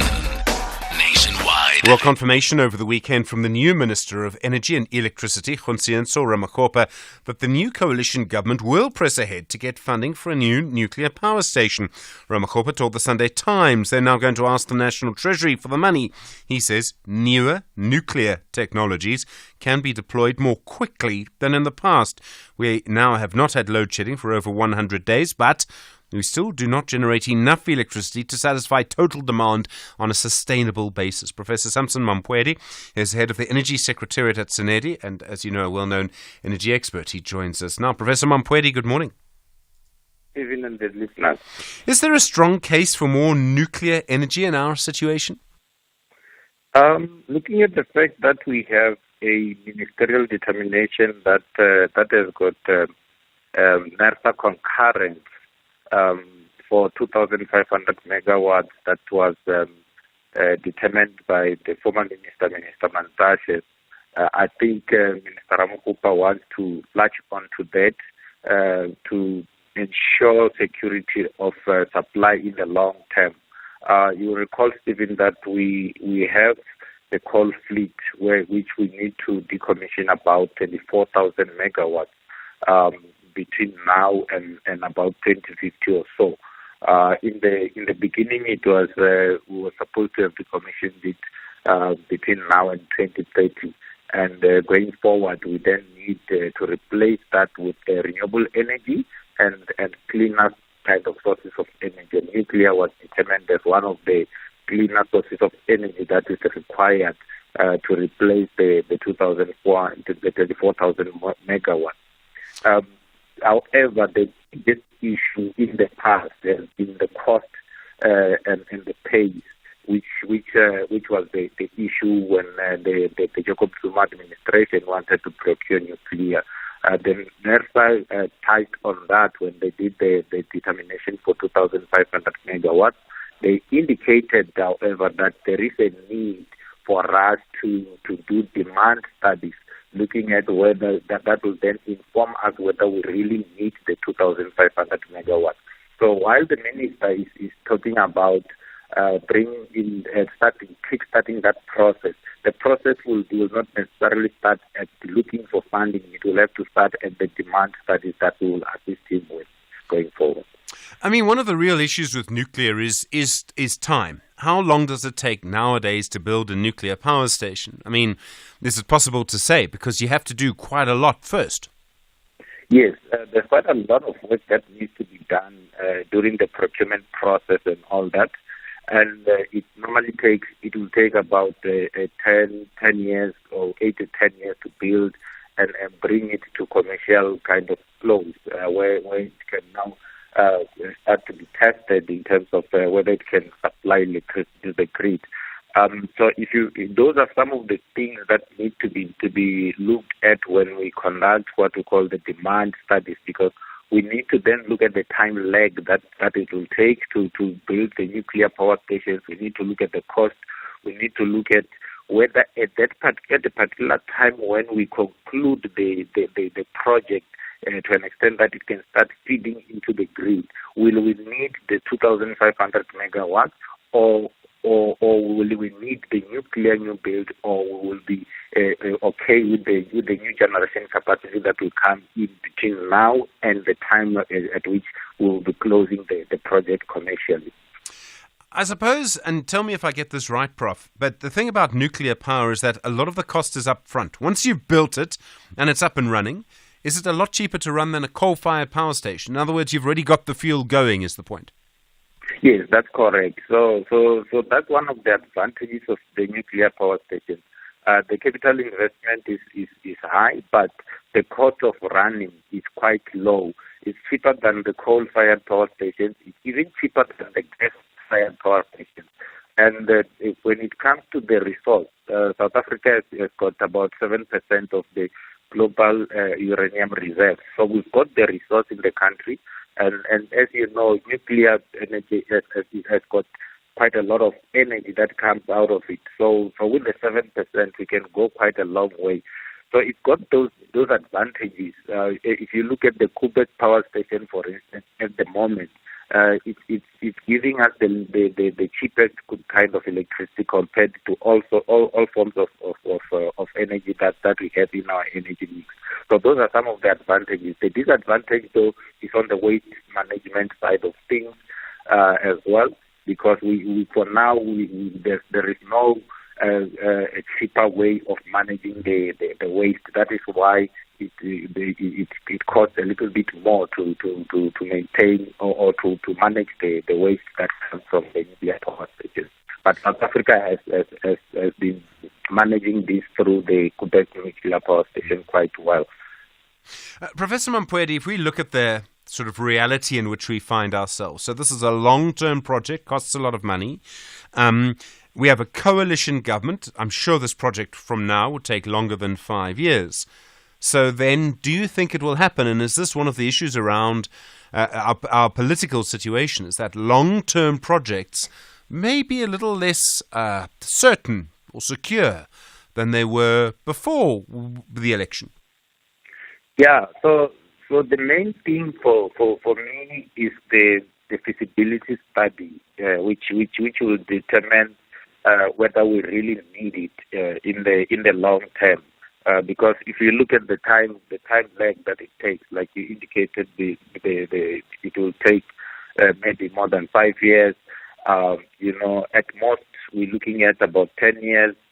Sometimes when this kind of projects, because they are mega projects with a lot of uncertainties, sometimes they've got time lag overruns, or sometimes they've got cost overruns. All that will have to come in the studies that we need to conduct for us to be able to advise the minister whether it's something that is worth pursuing. For now, we've got the 2,500 megawatt ministerial determination, for which NERSA has gone into finer details in terms of analysis of the situation. And the biggest recommendation for me in that determination and the concurrence is basically the demand studies. We might need the nuclear power in the next 10 years. We might not need it. Looking at the various interventions, for instance, that the president has put in place, we've got about between now and 2030, we've got about 18 gigawatts that we expect that it will start feeding into the grid. And if you look at the fact that we need to decommission about 24,000 megawatts, that takes us very close to what we need to decommission.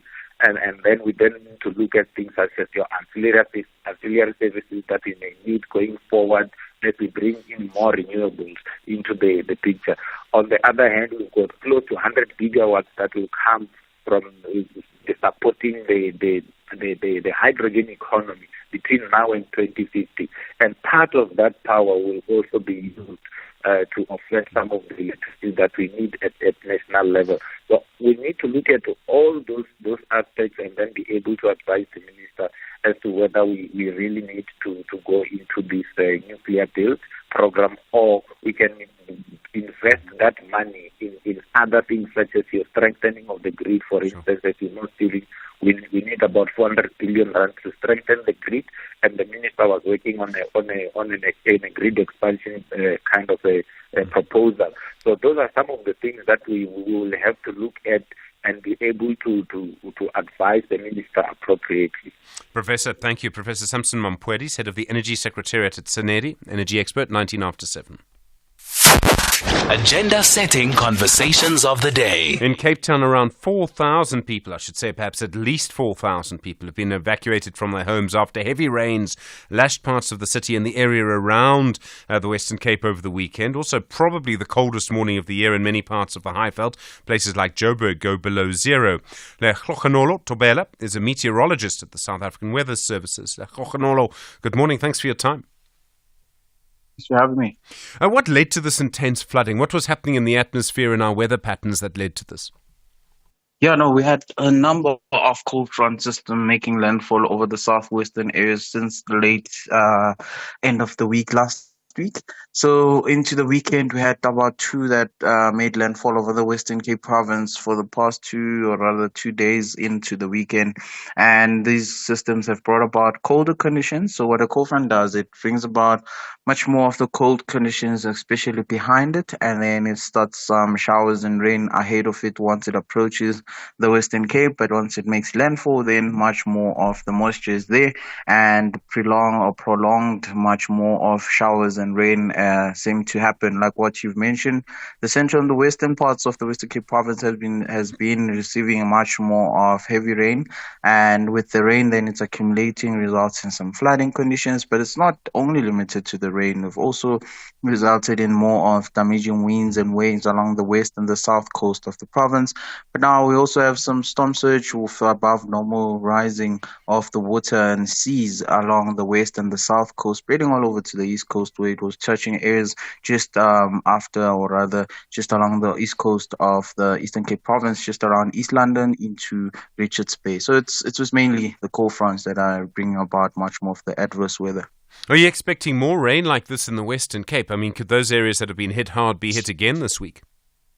If we were to speak of the truth, yes, we're expecting much more of the cold front to make landfall over the Western Cape for up until Wednesday into Thursday. Throughout the week, we might have a scattered to widespread chance of showers and rain, mainly over the areas. But it's not only that. It's bringing about colder conditions, as they've also have some warnings for disruptive snow over the high-lying areas of the Western Cape province, but not limited to the Western Cape. We also have some snow over along the escarpments of the Eastern Cape province, all the way to the Drakensberg and into Lesotho, which then results due to these cold fronts as the more more cold it gets, the more snow we're likely to have in some areas where it's really cold, and it's causing some disruptions in the driving conditions. I saw even some impacts in terms of images and Hafrinet, people showing pictures of cars struggling to drive around the snow as it's icy roads and cars struggle to drive around. But if you'll be in the central and the northern parts, you can have some cold conditions, especially in the evening or rather overnight, as we see in minimums dropping, as you've mentioned, that some have dropped below zero.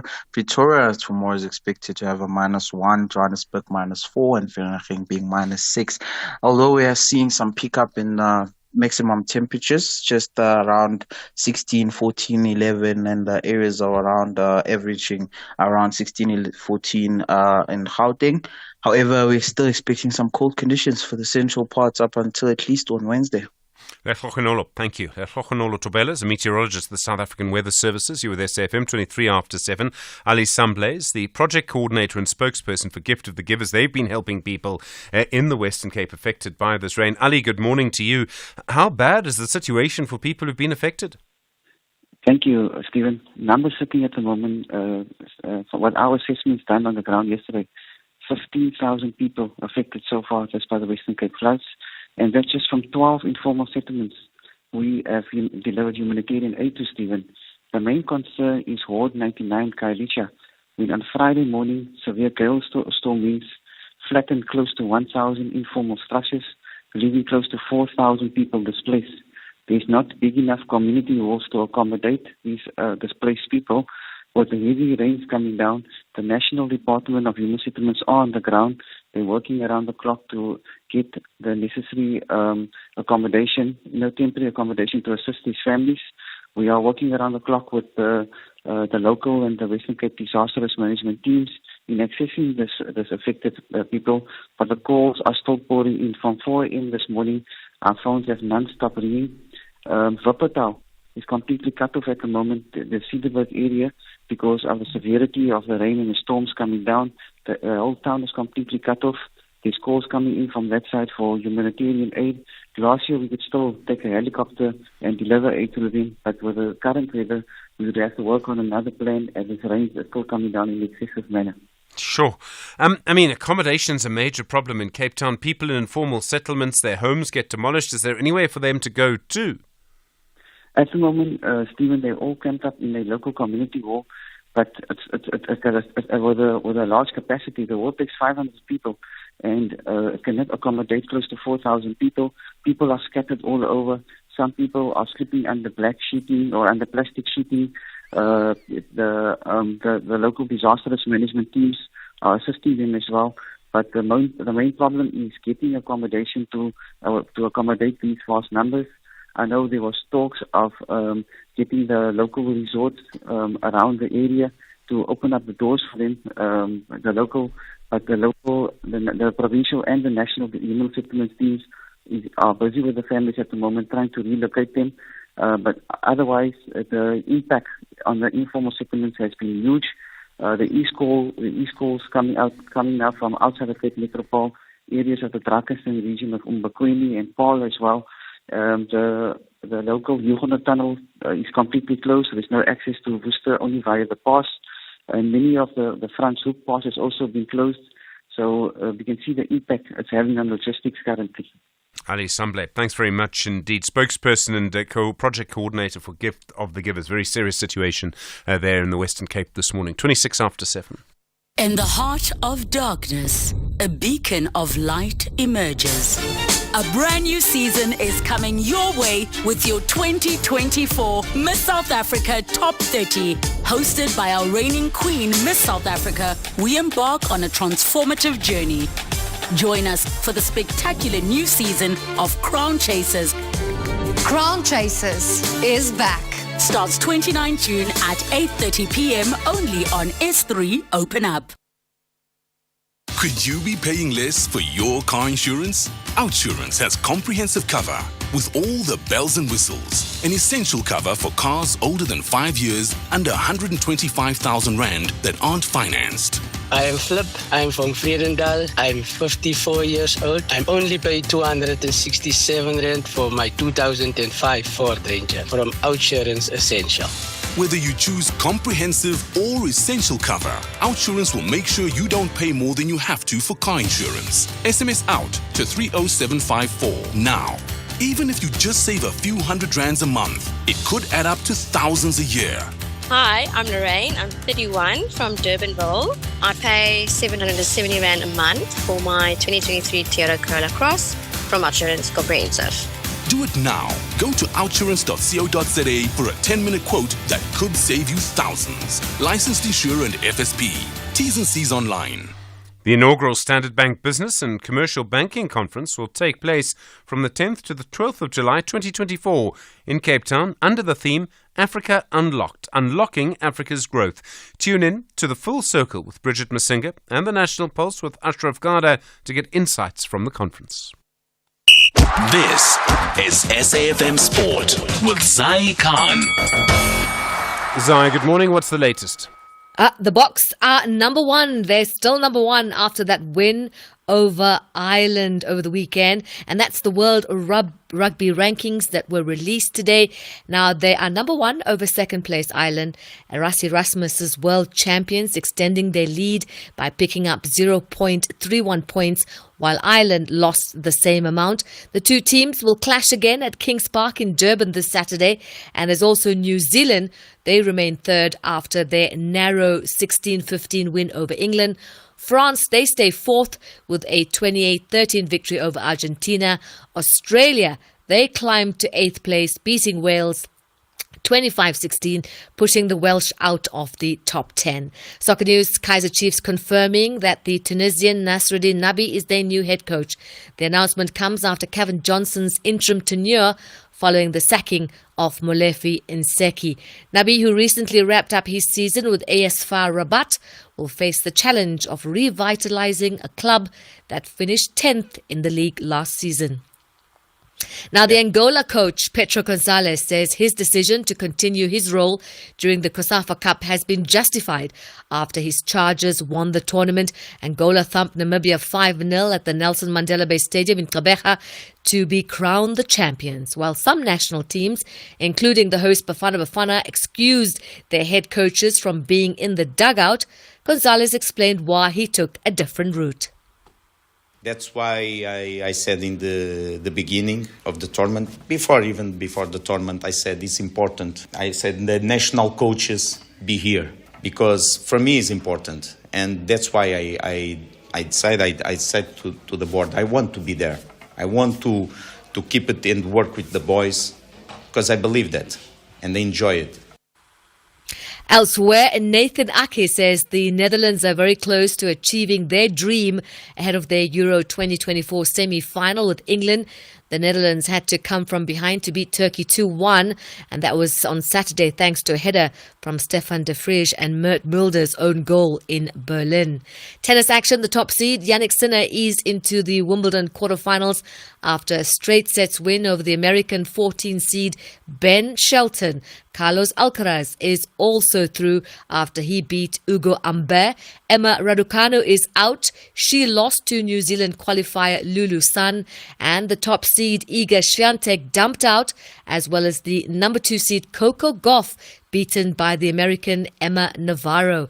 We'll bring you more sport. Top of the hour, I'm Zai Khan. Zai, thanks very much indeed. Good morning. We'll talk food prices. That's next. You with SFM leading the conversation at 7:30.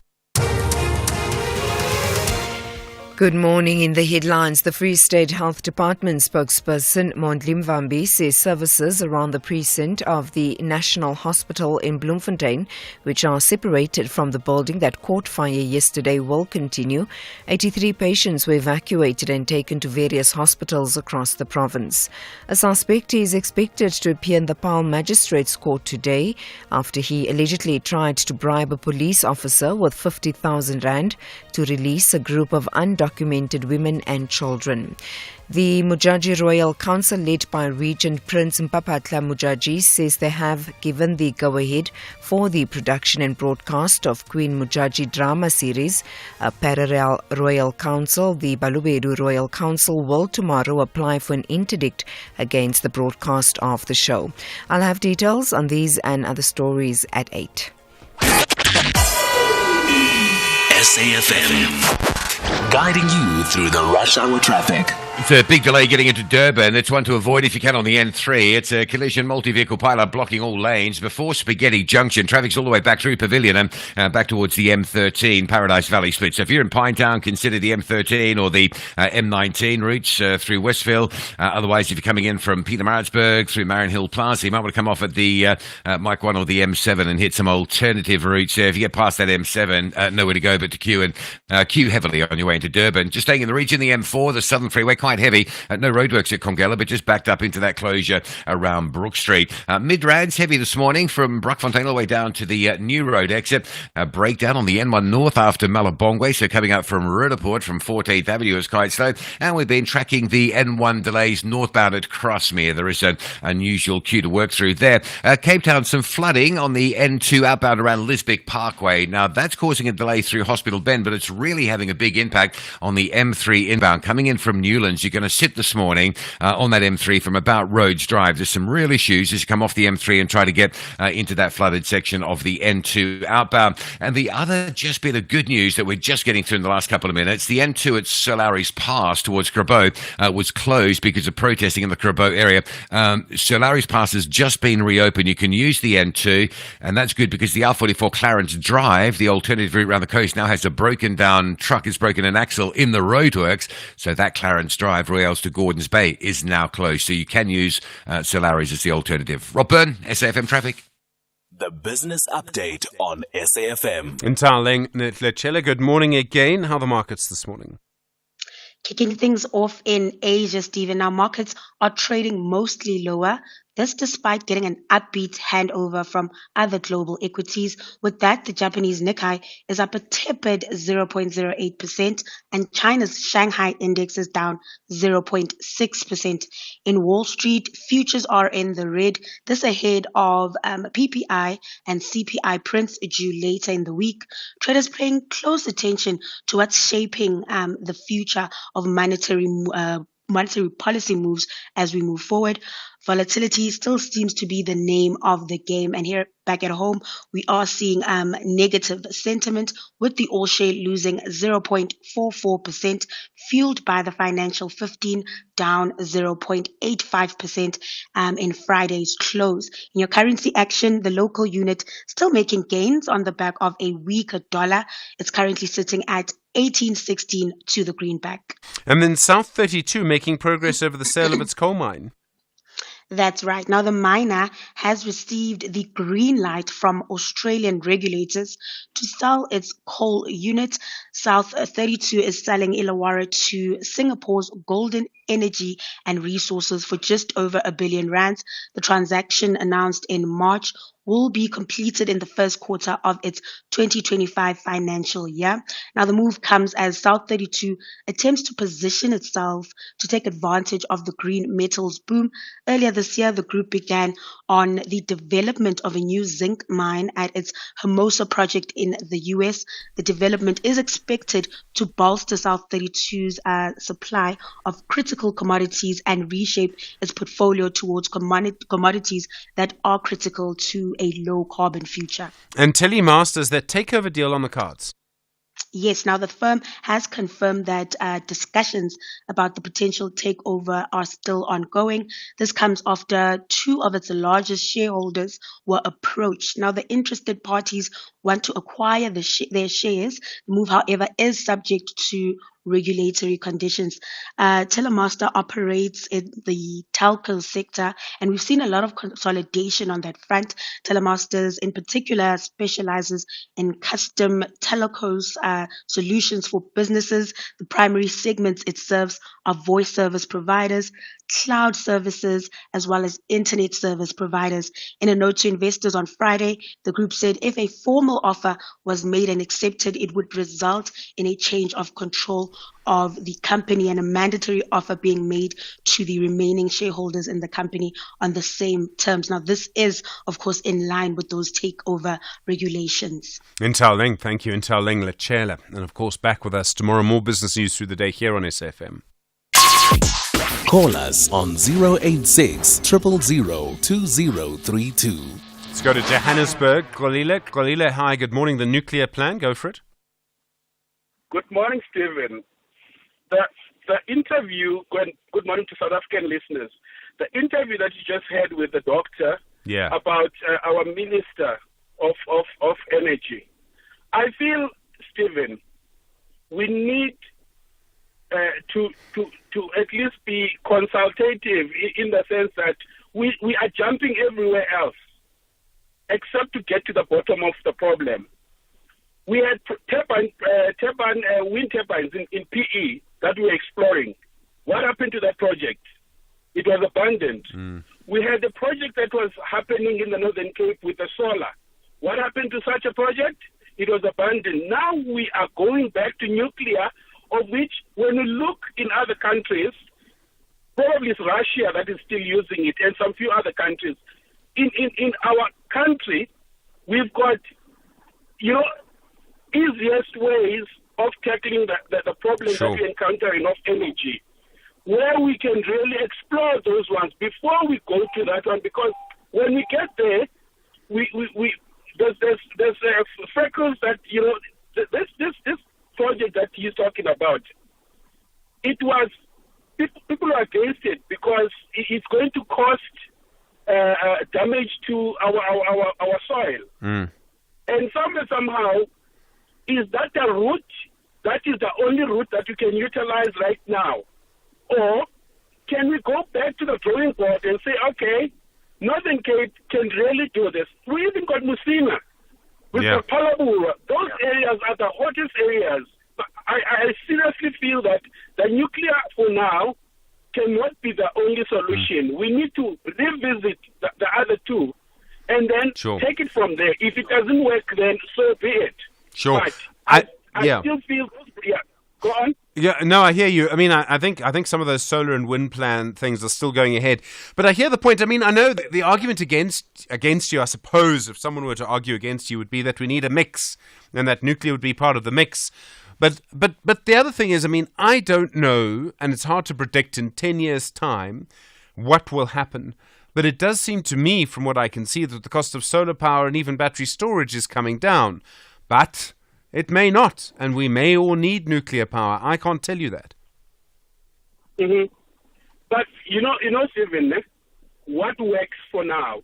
Let's explore that one, because it's probably going to cost us cheaper, and in the fiscal, it's going to cost us cheaper to go and request for these funds.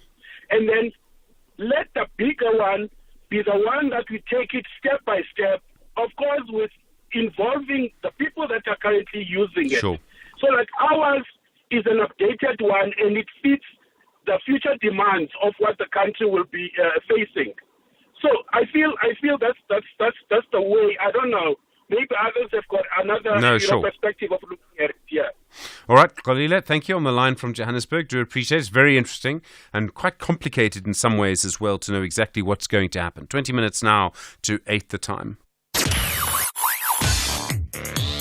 Stay on top of all meaningful, top trending stories right here on SAFM. Leading the conversation. You know the number, of course, to dial. Well, one of the biggest questions, I think, that this new coalition government is going to face is around how to grow our economy. And new evidence suggesting that the Eastern Cape, in particular, is having problems around its economy at the moment. It isn't technically in a recession in the first quarter of 2024. Big problems around construction, manufacturing and mining. Dr. Asanda Fatoyi is an economics lecturer at Nelson Mandela University. Dr. Fatoyi, good morning. Thanks for your time. Dr. Fatoyi, I think we've lost you there somewhere. I'm not sure if you're still with us. Morning. Morning, Hi. Dr. Fatoyi. Sorry about that. All right, you're on the radio now. What are there particular problems that the Eastern Cape is facing that is causing its economy to slow? Well, from the numbers that we've seen, the biggest concern is around the construction industry, which saw a decline by, close to 3%, negative 2.9. And, the Chamber of Commerce indicated that the biggest issue in that sector is that of construction mafias. It's, it shows you how important policing and the rule of law is to growing an economy. If you don't have that, no one's going to start a business. If you start a business, it'll just be stolen from you.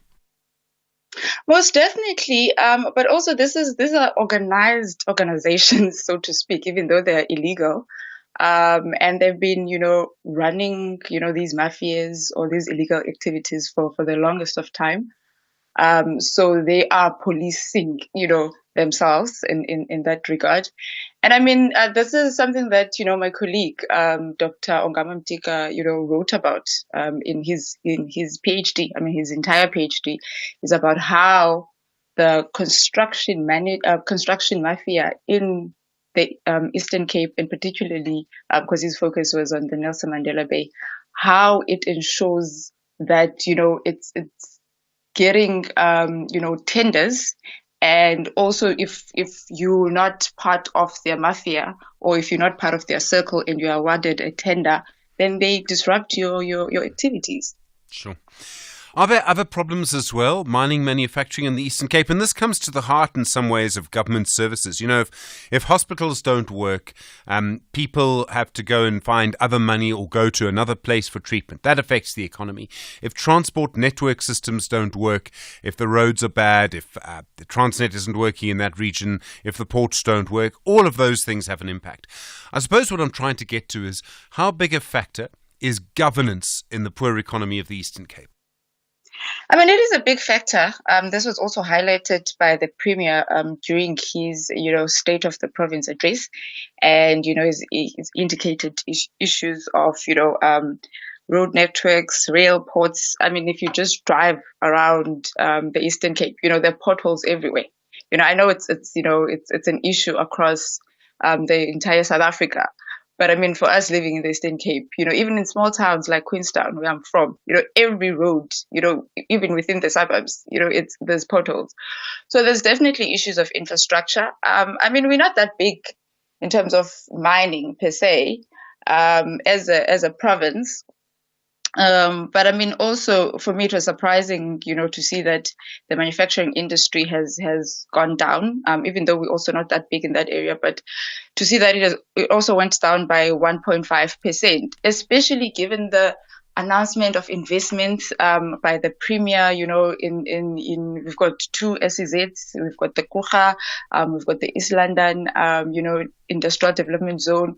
Major investments have been, promised or announced, so it was very shocking for me.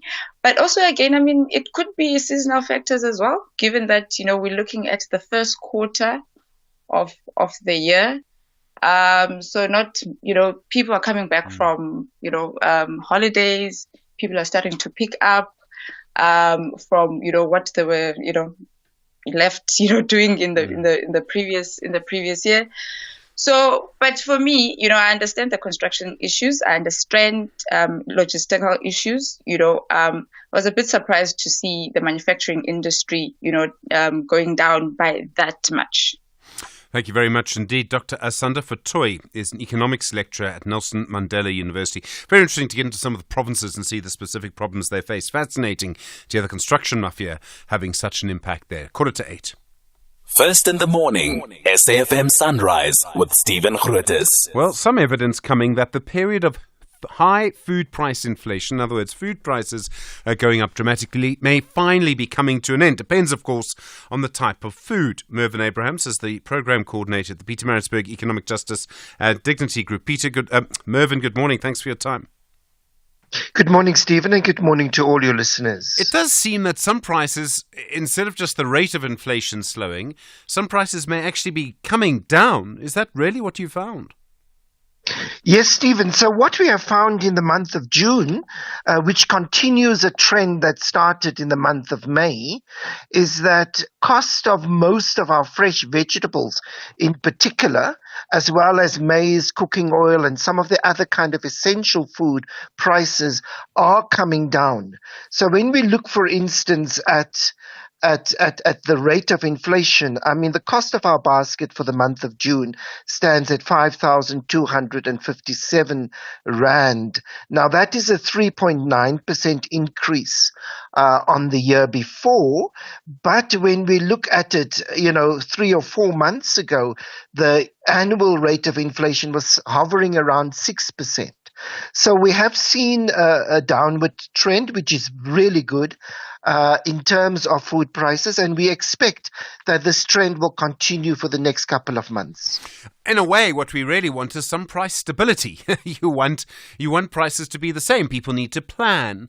It's great when they go down. The problem is that when they go down, they might still go up again. So you want some kind of stability too.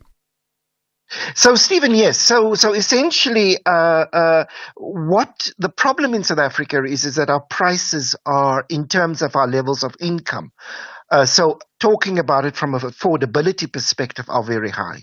So we are hoping that prices will come down and stabilize, perhaps at 0.5% further down in the next 2 or 3 months, and then begin to stabilize. Because at present, prices in terms of affordability are still rather high, and there is a direct connection, of course, between what households are able to spend on food and other factors such as electricity prices and transport, and that has a major impact on the affordability crisis. So whilst food prices are coming down, the affordability crisis is still with most households in South Africa. You talk about electricity, and it's such a big issue, and it's been an issue for a long time. But for example, in Joburg, City Power, they're instituting a 200 Rand charge on prepaid customers, generally the poorer customers. It's a network charge. They want the people on prepaid to pay for the network, which they do use. But it means that people will be getting, I suppose if you work it out, 200 Rands worth of electricity less a month than they did in the past. What impact will that have on them? It will have a major impact, Stephen. I mean, essentially, so there is one basket, there's one budget that most households have. And according to our calculation in the Pietermaritzburg area, but I think most of this can also be translated to the Johannesburg area, is that most households would spend plus minus 900 Rand on prepaid electricity. Now, with a surcharge of 200 Rand, that will take electricity costs to over 1,000 Rand. And the impact of that will be that there will be less money available in that budget to purchase food. And that is a major, major concern.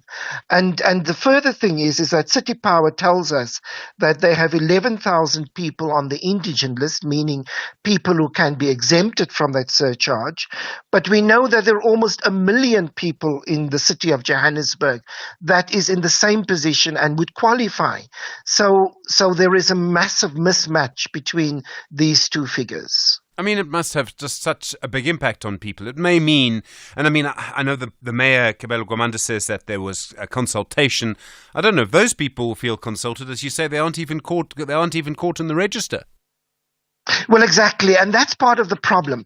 It's what we are seeing is a major disconnect between the leadership of City Power, of our municipalities, and communities on the ground. And look, there might be various problems. I mean, communities might feel, well, it's better to protest than go attend some of these consultation meetings based on their previous experience. So that too is a reality. But the fact is that the majority of poor South Africans are not brought into the system in any effective way. And so they see their role mainly as protesting on the streets rather than engaging on questions such as, should this surcharge be put on poor people or not? Mervyn Abrahams, thank you. Program Coordinator at the Pietermaritzburg Economic Justice and Dignity Group. That issue around City Power, I think, is going to be a major issue. Your view, 086 000 2032, 9 minutes to 8. SAFM, guiding you through the rush hour traffic. The N1 through Midrand, fairly busy today. Brockfontein down to New Road, and then a breakdown before Buccleuch. So a secondary queue that's formed up back through Allendale. The collision hotspot this time of morning, the N14 claiming another victim. It's the N14 towards Pretoria, the Brockfontein interchange. So delays as you come up from the R55 Pretoria west to exit that N14. The Krugersdorp Highway towards Pretoria, quite heavy. Still queuing up at Grasmere as well. Just had some extra time if you're arriving back at Gauteng after a trip maybe on the weekend down to the Free State the M1 North around Crossmere through the roadworks is heavy. Durban, here's one to avoid the M3 inbound.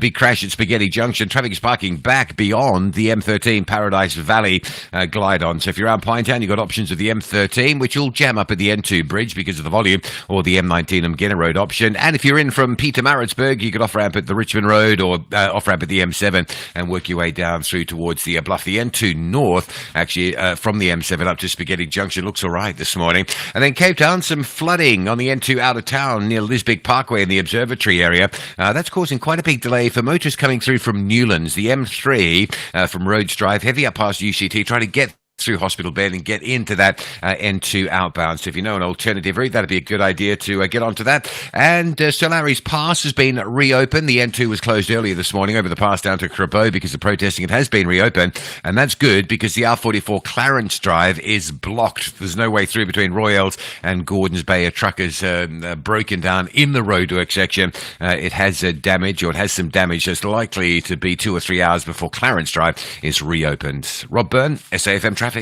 For credible and comprehensive coverage of South Africa's fast-moving mining industry and the people shaping it, click through to Creamer Media's Mining Weekly. From policy and innovation to market-moving trends, Creamer Media's Mining Weekly keeps your finger on the resources pulse. For even deeper insight, subscribe to our New Look weekly magazine, out every Friday, together with engineering news. Creamer Media's Mining Weekly. Current, credible, comprehensive. The inaugural Standard Bank Business and Commercial Banking Conference will take place from the 10th to the 12th of July 2024 in Cape Town under the theme Africa Unlocked, Unlocking Africa's Growth. Tune into the Full Circle with Bridget Masinga and the National Pulse with Ashraf Garda to get insights from the conference. Agenda setting conversations of the day. Good to hear from you this morning. You know the number 086 000 2032. Well, suggestions and concerns around what appears to be an increase in the number of cases of violence and abuse against elderly people, and in some cases by their relatives. There's a terrible case last week. A teenager, a 19-year-old, was caught on video assaulting his grandmother. It's incredible when things like this happen. Advocate Ntabasing Sapanya Mokhale is the chair of the Commission for Gender Equality. Ma'am, good morning, and thank you very much indeed for your time on SAFM Sunrise. Good morning, Stephen. Thank you for having me. Are you seeing more cases like this where people are assaulting elderly people and often their relatives, which is extraordinary? Yes, we are seeing them, but we have been seeing them on the informal social media platforms. There hasn't been an avalanche coming to us. That is why we felt we need to have a formal investigation so that we have evidence-based information on the prevalence of this kind of scourge, if it is. But we do suspect that it is, considering the inequalities and poverty and violence out there. And I suppose it's very difficult often for an older person to go and report it. And unless a member of the community sees it or something like that, they're not going to go to the police. Yes, any violence or violations that happen within the family are usually very difficult to report. That is why child abuse and domestic violence carry on for so long without it being abused, because of the enmeshed relationships that people within that family have. It could be dependence on their economic support. It could just be the endearment towards each other. This is my grandson, this is my daughter, that kind of thing. I cannot do this. But we also need to be aware that there's also a form of intimidation that is manipulation. Manipulation, by the way, is a form of intimidation, where people come and say, how can you do this to the family? How are you going to feel if this person goes to jail because of you? It is manipulation. It's actually, one of the things that happen where relationships are family relations. There's also, it's easy to misunderstand this, so tell me what you think, but elderly people may have grown up in an era where when you were elderly, you were respected. And I wonder if something has changed. Many people have always said throughout history that younger people don't respect the old anymore. But our society has changed quite a lot in the last sort of 50 years. And maybe, people have a very different view of how elder people should be treated. And you add that, so you have a big argument in the family, and an older person might say, you're not allowed to disagree with me. And the young person will say, well, of course I can. And you add to that, you talk about the economic situation. I suppose in many families, the old age support grant is the only income coming into the whole family. Tensions can really build up in a very difficult way. Yes, you are right, Stephen. But in addition to that, there's also the missing middle in terms of parents that are not there to actually relate generationally to grandchildren sometimes. So we have a good number of grandchildren who are being raised directly by their grandparents. And that in itself is an anomaly in the sense that they belong to different generations, but even one higher than if it was parents. So children who go to a school where they're being taught assertiveness and all sorts of things, and go home to an 82-year-old grandmother. That grandmother does not understand what assertiveness is. They actually expect that they be respected, and anything out of that is actually disrespect. But again, when you look at the prevalence of drugs and alcohol in our community, which are issues that need money, need in inverted commas, there's a lot of abuse by young people of their parents to get money so that they can actually go and buy their next fix, or be seen to be part of a company of young people who are buying alcohol and being able to live up to that lifestyle that is so expensive for a lot of us. It really shows you the sort of failures. I mean, in a way, it's one of the great failures of our society that you see a video of a young person assaulting an elderly person who they related to. It says so much about what seems to be going wrong. Yes, absolutely, it does show, but it also, we need to say it out there that it is abuse and people need to report it. But again, to emphasize that according to Domestic Violence Act and the Older Persons Act and so many other legislative instruments, you are liable to report when you know or you see and watch or you hear of, either as a neighbor, as a family member, or even a carer or duty bearer. When you are a nurse, an older person or a child comes to hospital with bruises and abrasions, you have a duty to report. So it needs to be said out there that people should not do what they used to do in the past and say, this is a family matter, it has got nothing to do with me. There is a duty there to report. Ma'am, thank you very much indeed. Advocate Ntaba Singh Sapanya Mokhale is the chair of the Commission for Gender Equality. Such an important conversation around generations and how we look at different generations, how we respect different generations. In a few moments, we'll hear from the new Minister of Health. I know he was the Minister of Health before, Dr. Aaron Motsoaledi. You know the number. You were there, SFM, leading the conversation. Good morning, 8 o'clock.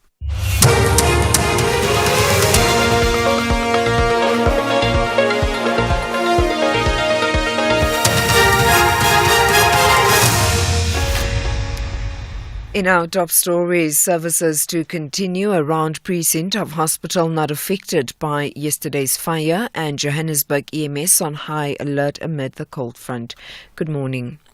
The Free State Health Department spokesperson Mondli Mvambi says services around the precinct of the National Hospital in Bloemfontein, which are separated from the building that caught fire yesterday, will continue. This after a fire started outside the pediatric ward and spread to the first and second floors of the hospital. 83 patients were evacuated and taken to various hospitals across the province. Mvambi says all patients have been accounted for. We just made sure that on the side of caution we cordon off the area, we close the main part of the hospital, but the other services around the precinct of the hospital, like your eye care services, which are separate from this main building, your oncology services, they will continue as normal. Mvambi says the department has made sure the files of all patients evacuated are sent to the hospitals they were transferred to. He says an office has been made available for families to track their loved ones. But also as to the next of kin, we have just made sure that we avail an office that will be giving them updates about where their next of kin are. And if I can give you the number is 051 403 9869. I repeat it, 051 403 9869. If you don't know where your next of kin is, you can ask this number. They will tell you exactly where your patient is. We are satisfied that everybody else who had to be taken to any level of care, including maternity patients, were taken to the appropriate places for the continuation of their care. Johannesburg Emergency Services personnel remain on high alert to respond to any emergencies as freezing temperatures persist. The City of Johannesburg says all its 29 fire stations remain on standby to deal with emergencies as the South African Weather Service warned of a cold front expected to hit most parts of Johannesburg from this morning and is expected to last for the rest of the week. Last night, firefighters responded to a flat on fire in Eldorado Park Extension 2, south of Johannesburg. No one was injured. Joburg Emergency Services spokesperson Robert Mulahodzi. Residents are urged to exercise caution when using heating devices like heaters, not to leave them unattended while in use, so that we can be able to prevent fire incidents which might occur at home. From our side as the City of Johannesburg Emergency Management Services, we've got all our 29 fire stations fully operational. We've got our disaster management monitoring teams in all 7 regions of the city. We should be able to respond to all emergencies. A suspect is expected to appear in the Paarl Magistrates Court in the Western Cape today. He allegedly tried to bribe a police officer with 50,000 rand to release a group of undocumented women and children. Police spokesperson Joseph Swartboy says officers were on patrol near the N1 highway when they noticed people disembarking from a bus near Bellville.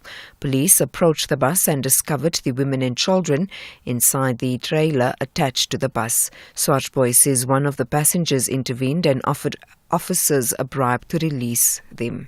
The SAPS member honoured his mandate and executed an arrest on charges of prevention and combating of corrupt activities, an offence in terms of the Immigration Act, and prevention and combating of trafficking in persons.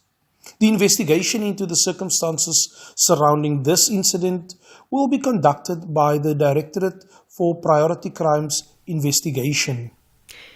The Mujaji Royal Council, led by Regent Prince Mpapatla Mujaji, says they've given the go-ahead for the production and broadcast of Queen Mujaji drama series. A parallel Royal Council, the Balobedu Royal Council, will tomorrow apply for an interdict against the broadcast of the show.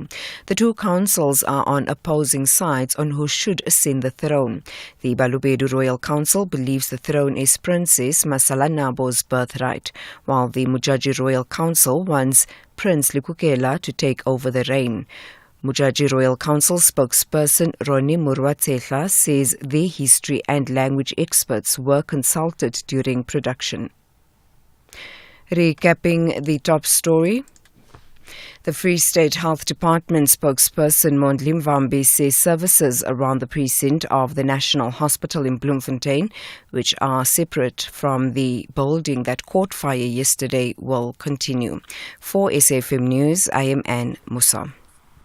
A very good morning to you in your SFM sports headlines. It's cricket. The Proteas women secure a T20 series lead as rain halts the second match against India. And in soccer news, the Kaizer Chiefs' new head coach, Nasruddin Nabi, is already targeting striker Fiston Mayela. Let's find out more just before 8:30. SAFM. Guiding you through the rush hour traffic. Quite slow on the N14, the Krugersdorp Highway on your way to Pretoria this morning. It's a crash before you get to the M1 Brockfontein interchange. You might want to duck off at the R55 Pretoria West exit and use some alternative routes to beat that. Durban, the N3 inbound stays heavily backed up. A crash at Spaghetti Junction. Traffic's all the way back past Pavilion and right back deep back through the Paradise Valley M13. If you're coming out of Pinetown, obviously motorists are diverting onto the M13. That's jamming over the bridge works at the N2. The M19 looks a better option if you can go that way, out through Reservoir Hills onto Mgena Road and into Durban. That way is going to be the quickest of the major routes from Pinetown into Durban. At this stage, Cape Town Clarence Drive is now closed around the coast. That's between Royales and Gordons Bay.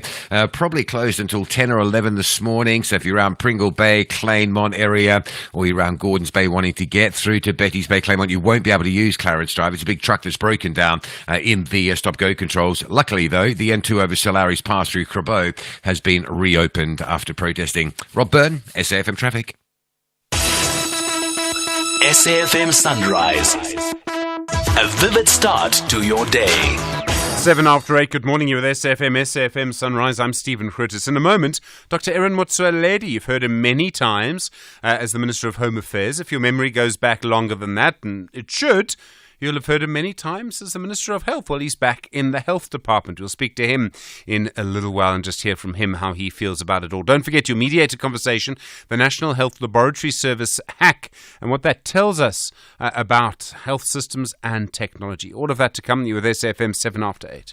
What do you want from an insurer? Affordable premiums and awesome service when you claim, right? Here's what real clients say about OUTsurance. My name is Mpo. I'm 42 years old from Cape Town. I pay $495 per month for my Ford Fico 2014 with OUTsurance Essential Cover. SMS out to 30754 and see if you can save. But you also want to know your claim is going to be settled without any issues. Every year, the Ombudsman for Short-Term Insurance releases a report showing how the country's insurers did. And when it came to claims, of all the major insurers, OUTsurance has had the fewest complaints referred by clients to the Ombudsman for the past decade. Now that's awesome claim service. I'm not surprised OUTsurance had such few complaints because in my experience with OUTsurance, everything has been amazing. Real savings, really happy clients. Go to outsurance.co.za right now for a 10-minute quote that could save you thousands. Licensed insurer and FSP. T's and C's online. The world's best cooking show is coming to S3. MasterChef South Africa Season 5. You'll meet 20 talented home cooks from around Mzansi, Noma Uphumapi, and no matter your favorite dish, see if the chefs can handle the heat in the kitchen in a race to be crowned MasterChef South Africa. Starts Saturday 13 July at 7:30 p.m. on S3, Channel 193. MasterChef South Africa, proudly sponsored by Pick n Pay. The inaugural Standard Bank Business and Commercial Banking Conference will take place from the 10th to the 12th of July 2024 in Cape Town under the theme Africa Unlocked, Unlocking Africa's Growth.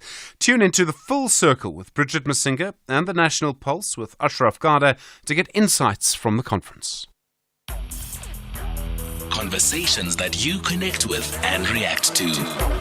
SAFM. 9 after 8. Good morning. You know the number 086 000 2032. Well, confirmation last week as President Cyril Ramaphosa announced his new cabinet that Dr. Aaron Motsoaledi is returning back to the Health Ministry. As you know, he was Health Minister for a long time, from 2009, and then became Minister of Home Affairs and now goes back to health. And in fact, his deputy will be the former Minister, Dr. Joe Pagla. So there are very interesting things happening in the Health Department. The Health Department also, I must just tell you, is one of the hardest places to be as a politician for many reasons. It's a very difficult place. In fact, so I would argue, is Home Affairs. Well, let's speak to the new Minister of Health, Dr. Aaron Motsoaledi. Minister, good morning. Welcome to SAFM.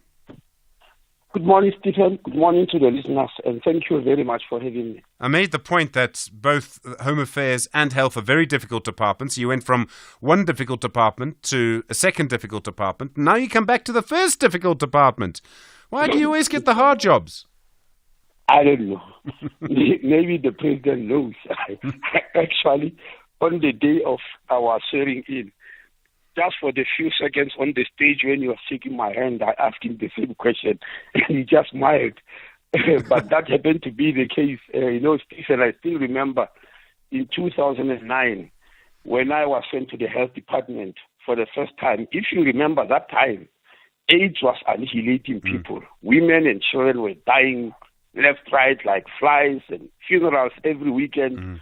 And there was war about how to handle it. Remember the issue of antiretrovirals, which had to go to court. Now, after my appointment, I went to the department to get a briefing for a week. I must confess to you, public, At the end of that week, I went to a place I've never been before in my whole life. And because every single muscle in my body was aching, I was having a headache, I was tired. But that was then. But if you remember, we were able to get the program going to tame HIV and AIDS. It's not gone, but we were able to tame it. So I'm just hoping that whatever difficulties are there, we are a resilient country. Minister, I wanted to ask you about that because two very contradictory things happened while you were the health minister. And let me just talk about the one, which is that you led the rollout of antiretroviral drugs. And I remember at the time, I'd reported extensively on your predecessors, Dr. Mantu Chabalala Mzimang and others. There was Barbara Hogan between you. But you played a really important role in making sure people got ARVs. And it wasn't just that. You did the public testing, you led that with then President Jacob Zuma, etc. And in the process, life expectancy in South Africa increased by nearly 10 years. I think it's 9 years and 6 months or something. But frankly, Minister, I don't think any health minister anywhere in the world could claim an achievement like that, improving life expectancy by nearly 10 years. So that's on the one side, and I think that's a tremendous thing. On the other side, by the end of your second term as health minister, COSATU, which represents many of the workers in the healthcare system, and I was surprised when they first did it, but they started to call for you to be removed from office. And I've always been struck by this. There was this huge success. I mean, a massive success on the one side. And by the end of it, COSATU wanted you to leave the health department. How do you feel about all of that now? Because now you're back in the same position. Well, I believe it's part and parcel of politics, Stephen. It's par for the course, really, that something like that will happen. But I want to believe that it happened because at that time, if you look at issues in healthcare, there was a massive disinvestment from health, which we picked up, and we used to argue with Treasury. There was disinvestment, and people started feeling what they were not feeling before, and that's what led to that fallout. But I believe that is what under the bridge, one has got the work cut out for them now. Unfortunately, the health department, along with many others, gets less money now than it needs. And this is partly because of what happened, the sort of, some people call them austerity measures, the budget cuts imposed by National Treasury. So your job's getting harder. And actually, if you want to see that it's hard, it's when the year starts and young doctors not getting employed, despite the fact that doing internship is statutory. It's not a choice. That has to happen because if you are fresh from medical school with a degree, there is absolutely no way and nothing you can do without doing internship. Minister, I don't know if you're still with us. We're just losing you on that line. Are you still with us? Oh, yes, I'm still with you, Steve. Yes, yeah. Can you hear me now? Yes, I can. And I mean, yeah, I was saying it becomes much more painful because doing internship is a statutory duty. In other words, you can't not do internship. You can't even leave the country and go to a needed because you got to have completed your studies. Since internship is still training, you can't even go to the private sector even when they need you or they've got a job for you. You are simply stuck, and so it's not a choice. It's mandatory actually for the Treasury to make available so that you get employed and you get your internship. If not, then it means we must change the structure and say you can get out of medical school straight into work without any internship. And I don't think that is about to happen. So we just have to keep on and showing that internship is mandatory. Please, let's not wait until the situation becomes worse before we resolve it. I mean, there are other problems that we see at the moment. I mean, as you come into the office, and we'll talk more about this on SAFM just now, but there's the hack on the National Health Laboratory Service, the cyber attack. And many institutions around the world, in many countries, have had this problem, where someone hacks in and then it's called ransomware. Are you working on resolving that? I mean, this is something that started just before you were appointed. I think it started 3 weeks ago. Now you have to deal with it, and it's very difficult to deal with. Yeah, that was my first assignment when I arrived in the department for a briefing last week. Before I could speak to anybody in the department, I had called the chairperson and the CEO of National Health Laboratory Services to get a briefing specifically about that. Second briefing I got is about monkeypox, mpox rather, because the name has changed. Those are the two emergencies that I had to deal with. And I was made to understand that they even had some sophisticated European countries, which is much more disturbing. But that is signs of our times, where we have got things like cybersecurity. My impression was that we on the right course, because the first thing I was thinking when I was going to the department hearing about this was about CSIR, which I resorted to when we were having IT problems in Home Affairs. And for 18 months, they've been dealing with our problems of IT in Home Affairs. I think they are about to complete their job. And I thought they could do the same in health. I was happy when I arrived there to find that they are a whole team and they are dealing with it, but a lot of confidence in them. All right. Well, Minister, look, I think it's going to be a tough job. I think you're in a tough job at a tough time again.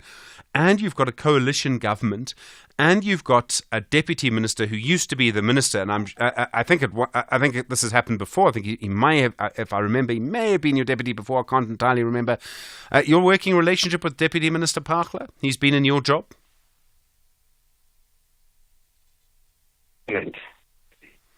I'm sorry, Minister, we missed that. Unfortunately. Yeah, Minister, I was asking you about your working relationship with the Deputy Minister, Dr. Joe Parkler. Yeah, I was just saying it's excellent. Maybe helped by the fact that we did not just meet in government. I met him much, much more than 45 years ago, yes, if I may say, because we attended high school together. We come from more or less the same area. Yes, his village is just 25 kilometers from my village. Whenever we were going home during holidays, we used to travel together in the same bus. At the time when we were still using some old buses. And we got used to each other. We arrived together at medical school. We were actually in the same organization, which is called SASCO. When we launched it in 1981, he was the president and I was the correspondent secretary, and we worked together there. And somehow, coincidentally, we happened to work also in the same areas. I worked in Masana Hospital in Mpumalanga. It's called Mapudaneng Hospital. Now, when I left, he came in to work there. I worked in St. Rita's Hospital. When I opened my practice, he also came to work there. We were together in the Executive Council of Limpopo. I was the MEC for Education. He was the MEC for Health. So our paths has always been crossing and always crossing for the better. So we don't have issues in that regard. I'm glad to hear it. What a lovely story. Minister, thank you very much indeed. And I don't say this to everyone, but in your position I will. Good luck. Thank you very much, Stephen. I appreciate that very much. Dr. Aaron Motsoaledi, the Minister of Health, 19 minutes after 8. At SFM Radio and at Stephen Grootes on Twitter. Temba on the line from Northwest. Temba, hi. You want to talk about violence on the elderly? We are speaking to the Commission about that. Yes, Stephen. How are you, my man? I'm well. Go for it. All right. Stephen, I am now 73 years of age. Yeah? So I'm also a victim of crime. Destroying my property, stealing my property, and also being threatened by the thugs around each saying where I stay. I've got more than 10 cases reporting to the police into say stealing, all these things that are to me. Thugs get into the room I'm sleeping, throwing the glasses at my door, and then run away. They throw so many things. And so far, in short, I'm saying the story about Itaú, where the young man ran to the police station about this initiation school. I praise that young man very much. Now, my problems are many. Now, I've established a social justice foundation, NPC. This social justice foundation The objective is to redress the past imbalance of apartheid colonialism. And then they've got 6 projects.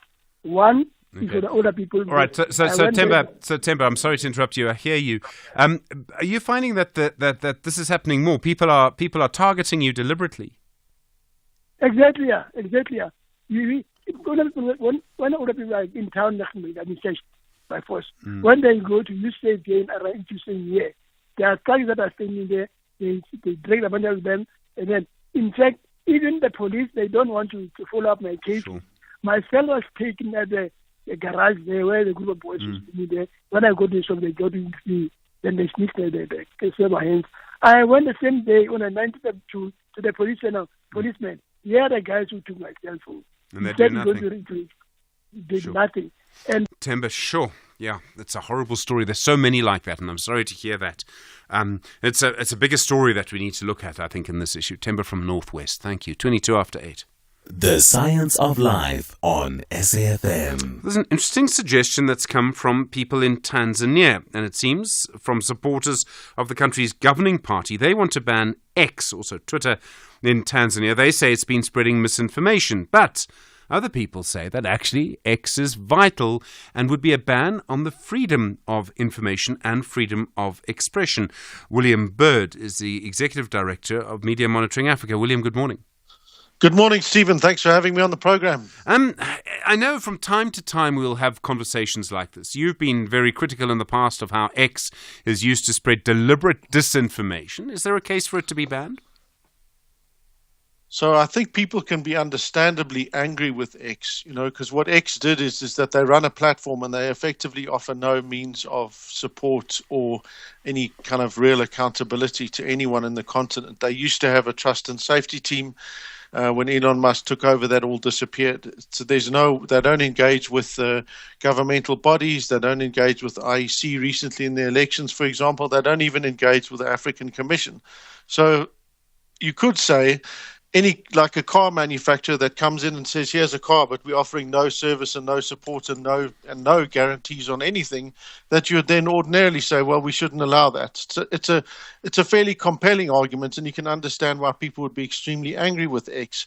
But I think that the risk that you run is to say, when you just want to ban the entire platform, I think that the harm that potentially causes outweighs any of the potential benefits of that. So in as much as you want to say we should just get rid of the whole platform, I think what you do want to say is what we need to find is ways of making sure that this platform is actually accountable for the kind of content that they are facilitating. I mean, in a way, Elon Musk may be his own worst enemy. As long as he continues down this path, more and more people are going to call for it, and it may gain more support, strangely.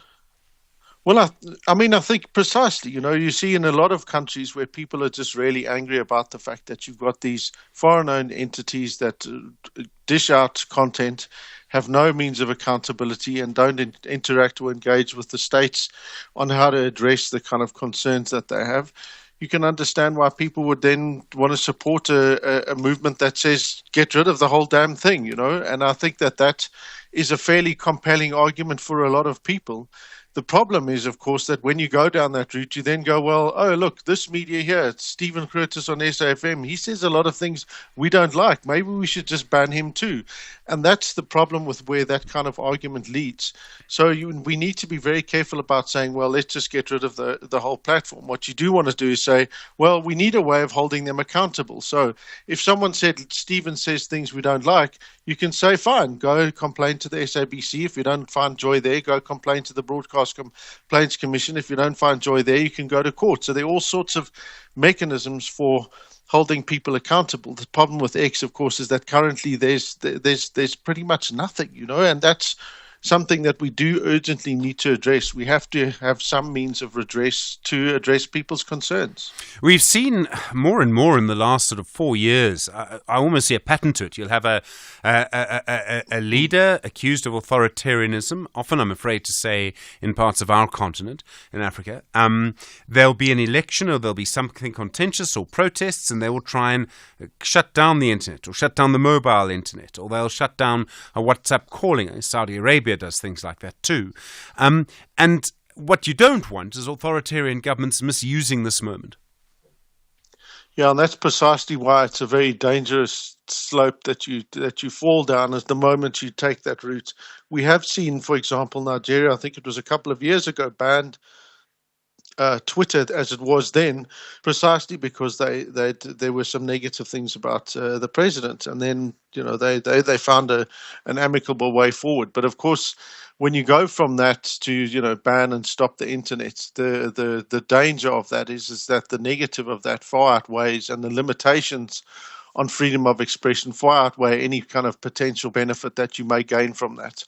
And again, it's not to say that there doesn't need to be consequence and action on things that are put on social media platforms, but banning them is just not going to solve the problem fundamentally. And you're right, it is a pattern. We are seeing increases in internet shutdowns. We do see governments, the world over saying, oh, we don't like this, we're going to just shut it down. What tends to happen in more well-organized authoritarian entities is that they negotiate with the entity beforehand and they say, listen, you won't have this kind of content because if you do, we'll just shut you down. And then they tend to adhere to that. William Bird, thanks very much indeed, Director at Media Monitoring Africa. You're with SAFM 27 after 8. This is SAFM Sport with Zai Khan. Zai, good morning. Rain halted that T20 match against India. That's right, and the Proteas women have secured an unassailable lead in that series. Now, it was, they lost the toss, and South Africa ended up posting 177 for 6 in their 20 overs. Tasman Brits shining again, scoring her second consecutive half-century with 52 runs off 39 balls. Despite an early scare, it was Tasman Brits who built the momentum alongside captain Laura Wolfart. Contributions from Marizanne Kapp and Annika Bosch helped set a competitive total. However, that rain ensured India couldn't take to the field, leaving the Proteas women in a strong position to win the series. Soccer now, Kaizer Chiefs have officially appointed Nasruddin Nabi as their new head coach, and he's already making moves. Nabi, who's joined the team in Turkey for their pre-season camp, has requested the club to sign his former striker at Yanga FC, Fiston Mayele.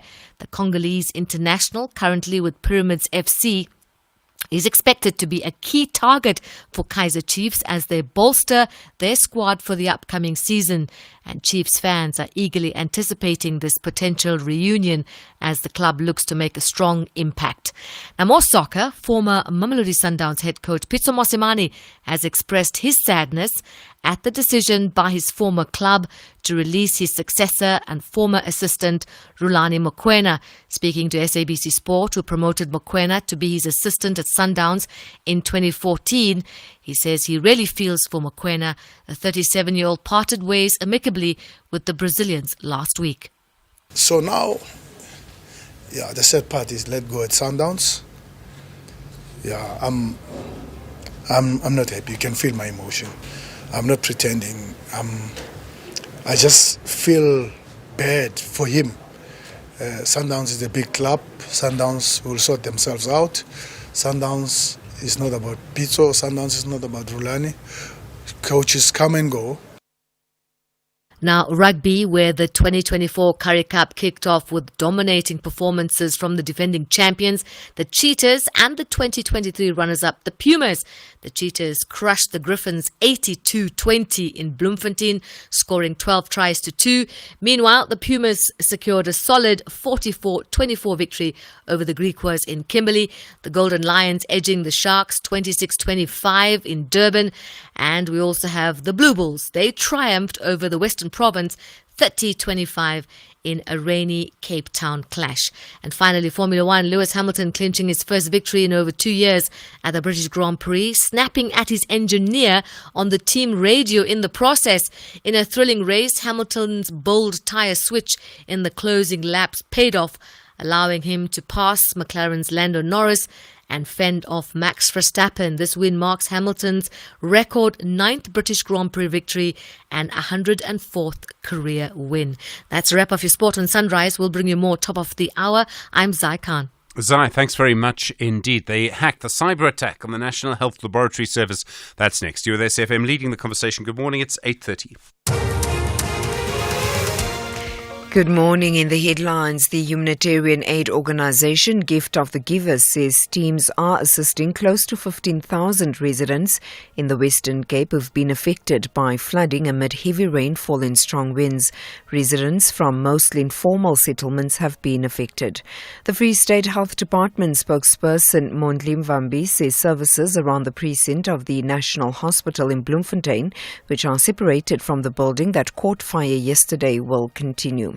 And reports in the US media say a number of senior Democrats in the House of Representatives have privately told colleagues that President Joe Biden should end his re-election campaign.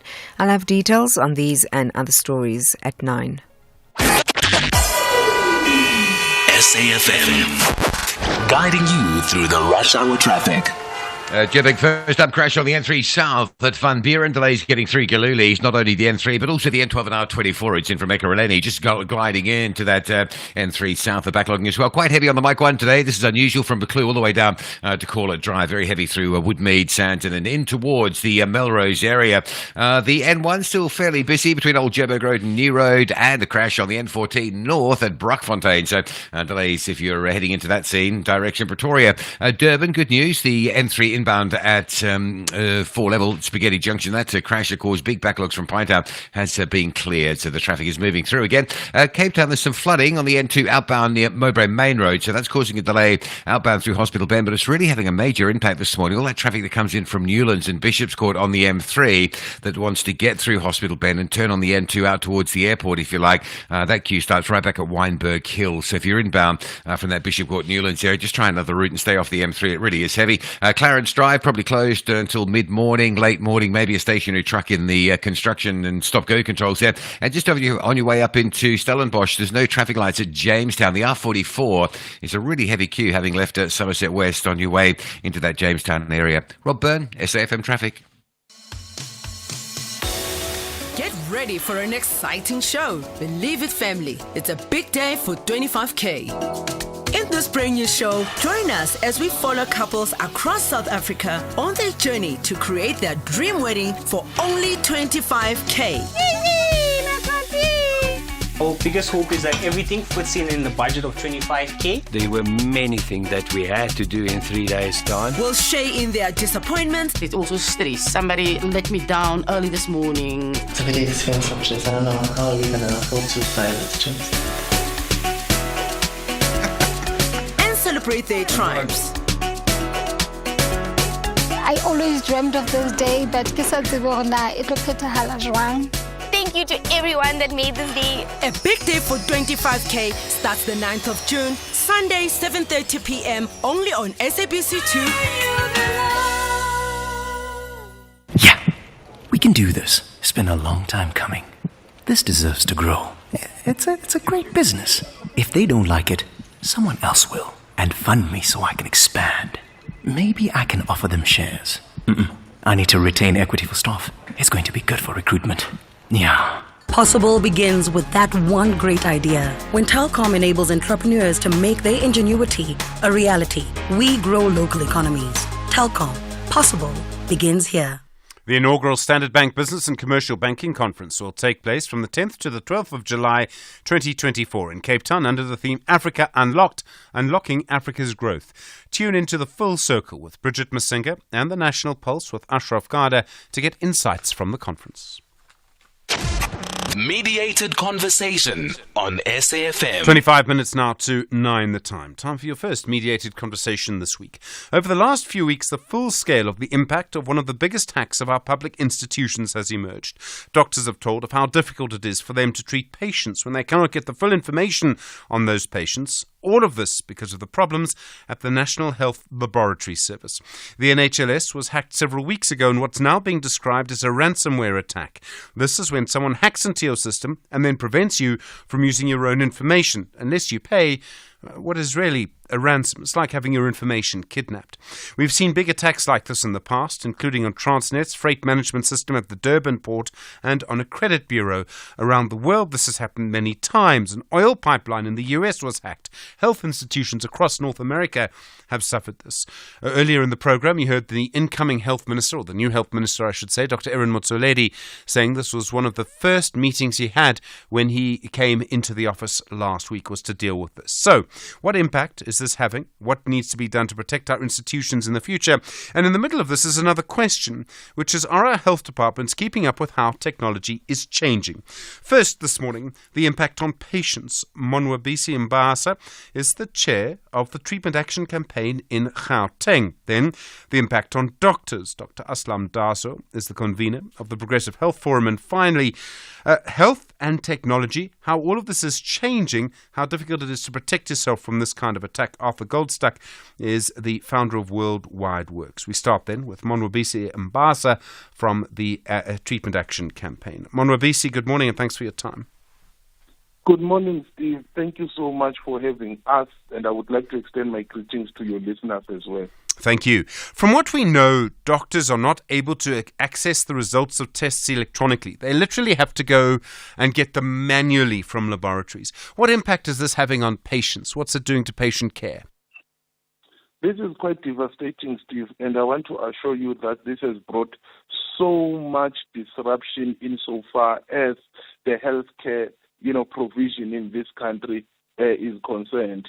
The kind of impact that it has, I'll just start with the common patients. Common patients, I mean people who are at the hospitals with different maladies waiting for the results before they can be discharged from the hospital. They have to stay in those hospitals without being discharged because those results are not being returned on time, and that has a financial implication to their loved ones who have to visit them in the hospitals because of that long stay. That creates a serious problem, and it also leads to the shortages of beds, overcrowding in the hospital because people cannot be discharged on time so that they can go and heal at home and open a space for other patients to have the very same beds.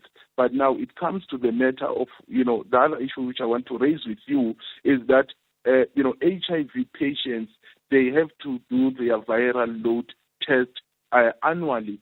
And that on its own, if results are not returned on time, that has a serious bearing in terms of them adhering to their treatment because they've got to have those, results and have that information to check and monitor, the virus in their system. So if results are not coming back, that on its own would lead to treatment interruptions, and that could be extended to TB patients as well. That's a serious problem that we are having. Then in conclusion, yesterday I had a call with the Department of Health, Foster Mohale, and also Mzi, who's the National Health Laboratory Services Head of Communication. They've assured that they are now, putting in place contingency plans and also new strategies to ensure that HIV and TB viral load historical test results are being made available to clinicians through telephonical calls, which that compromises the integrity of the very same results as well. Thank you, Steve. Sure, Monwabisi. So, okay, there's a huge impact. I mean, we live in an electronic age.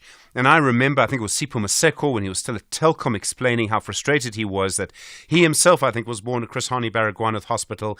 If he wanted to go and get his records, they're still on paper. They haven't been computerized. Or that was certainly the case when he spoke to us here about 4 years ago. Are our hospitals, our government hospitals, using technology properly at all? Not at all. I wouldn't agree with that statement, Steve. Majority of our hospitals are still dependent on paper. That is why even today we still talk about the missing patients' medical records because the folders are not properly archived. That on its own has a bearing in terms of healthcare outcomes to the patient. So if we can be able to invest more resources in digitalizing that process, probably we will be able to circumvent majority of these issues. Yes, notwithstanding that we are now engulfed by cyber crimes, I think we need to put more stringent measures to ensure that we circumvent this type of trend because it has a bearing in people's health, in people's lives, including the entire, healthcare provision system on its own. So those are two things that I think they need to be combated concurrently in order for this country to be able to perform optimally insofar as healthcare provision is concerned. So often the focus of these conversations comes back to the Gauteng Health Department. I mean, maybe slightly unfairly, but that's the way it is. And the MEC there has been reappointed, Nomonto Nkomorala-Goko, back in the position. Do you believe she'll provide the leadership to resolve these issues? I mean, it's not just about this particular problem, it's about the longer-term problem of technology. Yes, you're quite correct. Although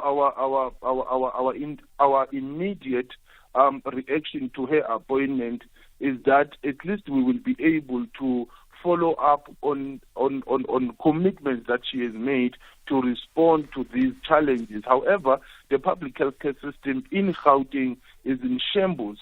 37 of public hospitals have been struggling to comply with the Occupational Health and Safety Act. We all know what does that mean. That means people who are working there, frequenting those hospitals, actually their lives are in perpetual danger, and those who are admitted there.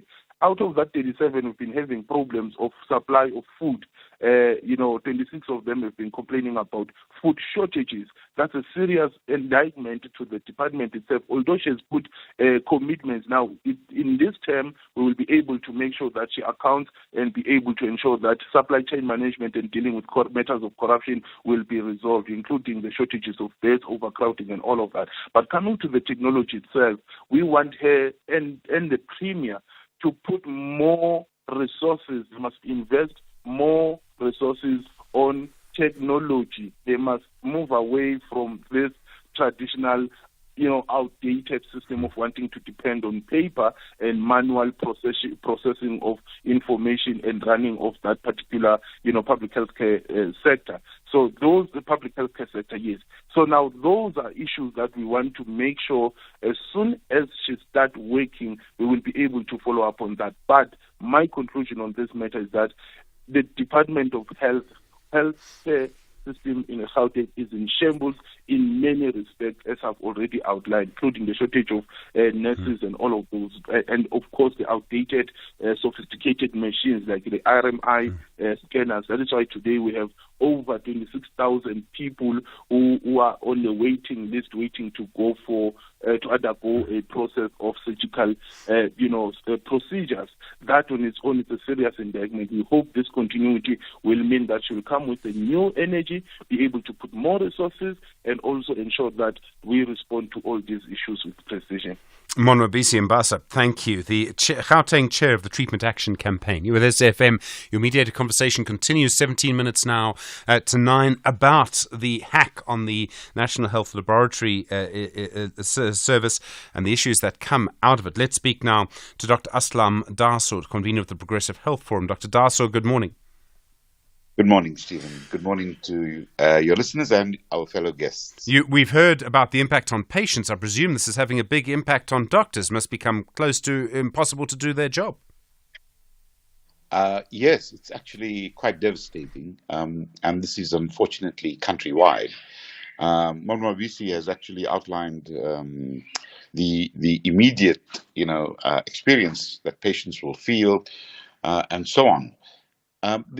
Just to give you a sense of this, the National Health Laboratory Service has about 265 laboratories. It's an integrated service, probably the largest of its kind on the continent, and it has a pedigree and is staffed by some of our finest scientific research and microbiologists, hematologists, etc. The problem really is that it is so heavily integrated into the system of care that it was almost unthinkable for this part of the continuum of care, of the service provision of care, to actually be suddenly removed. It's almost as though, and I think you alluded to it, we've been pushed back into the pre-internet age. And in the health system, that health system over the past few decades, and almost most modern health systems worldwide, have actually gravitated toward providing services that are underpinned by access to the internet. In this situation, the immediate impact was one of shock and growing frustration suddenly before the devastating effects started being felt. And it has really set us back quite dramatically around the country. It is a hack that has origins, we believe, internationally, that has it's a process that's attacked. It's ransomware that's attacked several healthcare systems, including the UK's NHS. And they took a few days to get back on stream, and we can talk about why that's not the case here. But the effect was quite the same. In our instance, when, for example, you have a trauma case or a patient who is in labor ward or a patient in theatre, where there's a matter of minutes between, making decisions that can determine life or death, it's entirely predicated on your ability to get certain results quickly. And the systems are such that you can get that in the normal course. Without that, you fall back on your own clinical judgment and the resources around you. And those are often not in a good match. Again, as Monwa BC also explained, for example, in the Gauteng health system here.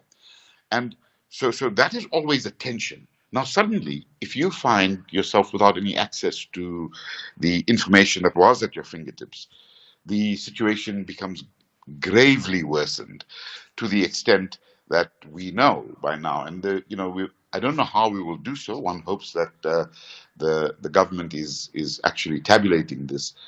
First of all, delays in care, resulting in worsening of conditions, or even the deaths of patients. Sure. That staff can't really stop. And I think there's where the entire medical ethic comes in.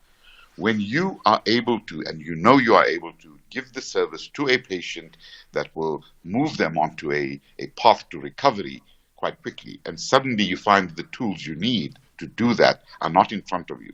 No matter what you do, you stand by helplessly and watch a situation unfold that you would otherwise never countenance, such as the dying patient. And that's causes a moral injury on our health workers who are already so heavily overburdened. The healthcare sector around the world, healthcare is one of the sort of sectors where you see technology changing dramatically, and data is a big part of that. The ability to predict that people born at a certain time are more at risk of that than other people, etc. We see that with Mpox, for example.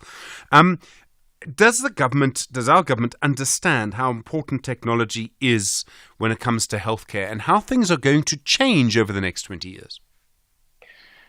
Well, I presume they should be. Hardly anyone I know isn't aware. And the disconnect between being aware and being able to provide is the bane of our system. The idea of having electronic patient records, which is kind of almost standard now, certainly in the more developed parts of the world, and even in the many developing countries, South Africa has been a laggard in this regard. So, and because healthcare is a provincial competence, the requisitioning of systems in the public sector that allows us to move, say, from the paper-based filing that you mentioned earlier onto an electronic health record has been a constant dream deferred.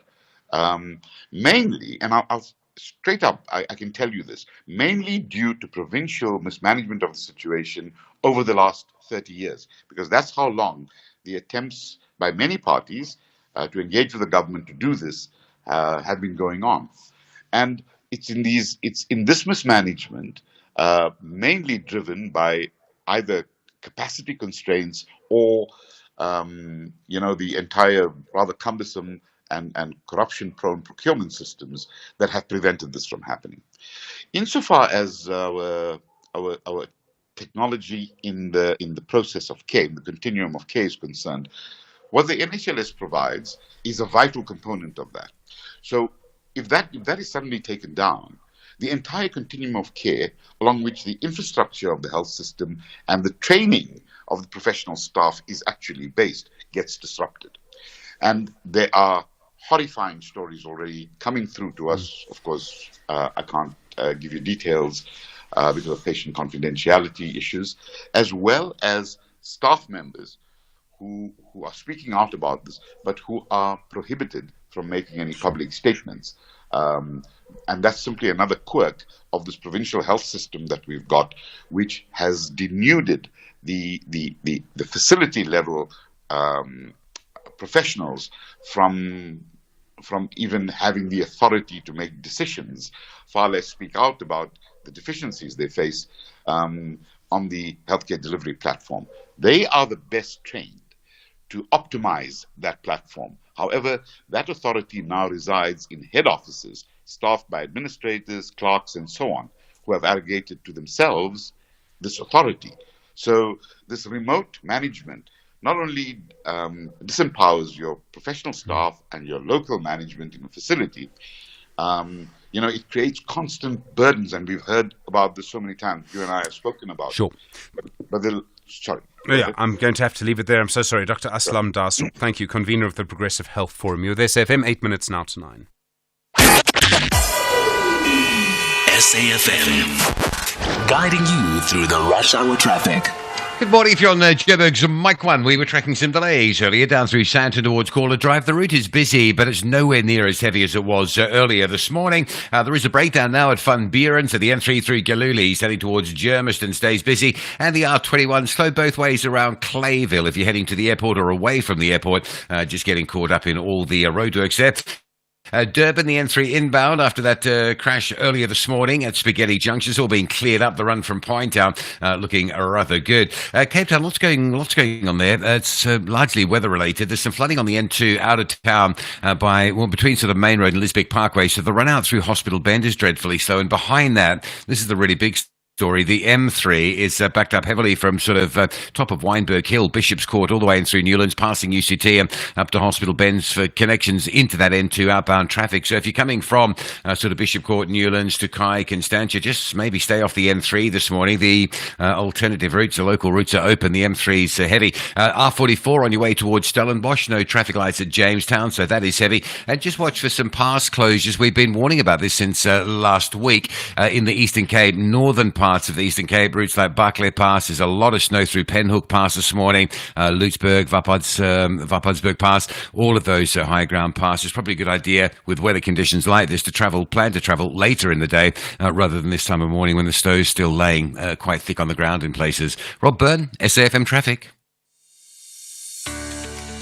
The inaugural Standard Bank Business and Commercial Banking Conference will take place from 10 to 12 July 2024 in Cape Town under the theme Africa Unlocked, Unlocking Africa's Growth. Tune in to The Full Circle with Bridget Masinga and The National Pulse with Ashraf Garda to get insights from the conference. SAFM, leading the conversations that move us. Search Standard Bank Business and Commercial Banking. Standard Bank is an authorized FSP and registered credit provider. Mediated conversation on SAFM. Continue your mediated conversation this morning around the cyber attack on the National Health Laboratory Service. 6 minutes now to 9. Arthur Goldstuck is the founder of Worldwide Works. Arthur, good morning. Good morning, Stephen. Good to be speaking to you. I think many people might not have realized how important the NHLS was until this happened. Does this suggest the people who committed this attack, they actually knew what they were doing when they targeted it? They probably went for a health facility or health institution deliberately. Well, what these people who conduct these attacks know is that government institutions are poorly protected, and health institutions especially. And the way they operate is to look for vulnerabilities wherever they can find them. That's a global phenomenon. And your previous speaker spoke about the National Health Service in the UK. And it's a similar situation to in South Africa, where it's a badly mismanaged, or was a badly mismanaged institution. And they knew that they would find vulnerabilities by exploring the holes in the system. Same in South Africa, and unfortunately, probably every government department and major sector of our economy where government has the controls of budgets is probably going to come under attack. We saw that with the attack on Transnet. We saw it with the Department of Justice, and now we see it with health services. And unfortunately, it's only going to get worse because government doesn't apply best practice. They apply best friends policies. Do you think so? I mean, we are seeing a much bigger situation changing in the healthcare. People talk about artificial intelligence. You published a book about it. How's this going to affect healthcare? And that takes us to the question then, is government keeping up? Unfortunately, it sets us back because, as your callers indicated, we've got a massive reliance on data now. And to be able to use the more advanced forms of healthcare that benefit from things like artificial intelligence and that enables the speeding up of diagnosis, prognosis, etc., all depends on data. And the moment your data is vulnerable, you cannot use it for those kinds of purposes. So already there's a breach that's brought down the system, so that's taken the data out of the picture completely. So you can't even use the data to make a basic decision. Now we talk about advanced use of technology for healthcare. You talk about using artificial intelligence to enhance healthcare, but that depends entirely on not only the quality of the data, but the protection of the data. And we have proven that we can't protect that data adequately. So in effect, we've proven that we cannot expect the benefits that AI will bring to healthcare in the immediate future. I mean, that's very serious. I presume it's quite difficult to catch up. I mean, can it be done? There must be other places that have had the same problem. Fortunately, catch-up is fairly quick and easy, but you have to have a commitment and you also have to have an adherence to standards. There's an international standard. The International Standards Organization, ISO, has an established standard called 27001, which, in fact, the whole 27,000 category of standards, which are numerous separate cybersecurity standards, indicate exactly how one needs to protect one's systems and the kind of frameworks one needs to have in place. If you stick to those standards and you allocate resources according to those standards, you can very quickly get up to speed. And then the great thing about artificial intelligence today is that it is so widely available and widely understood, especially in healthcare, because all the big AI firms in the world recognize healthcare as an area where they can truly prove the value and benefit of AI. But we won't prove it if we don't get the basics right. I see so many predictions that AI is going to change the world, and some of it seems to me to be a little overblown. But in healthcare, are we likely to see much better diagnosis, much better predictions of disease, things like that, and maybe also just generally a higher level of healthcare just as a result of the program someone's running off a phone? Definitely, if we can get the basics right, then AI offers massive benefits. And there are three big areas where it's going to make a difference, where it already is making a difference in many countries. The one is in diagnostics, and something, for example, like X-rays being processed through AI tools that are designed for the purpose will see a far quicker result, a far quicker recognition of a disease or an anomaly in the X-ray, for example, than a doctor. You still need human oversight over that. The second area is in personalized patient care, where you input all the patient's data and it doesn't give you a generic treatment regime. It tailors the treatment specifically to that patient. And then the third one, which is truly going to revolutionize medicine in total, is drug discovery.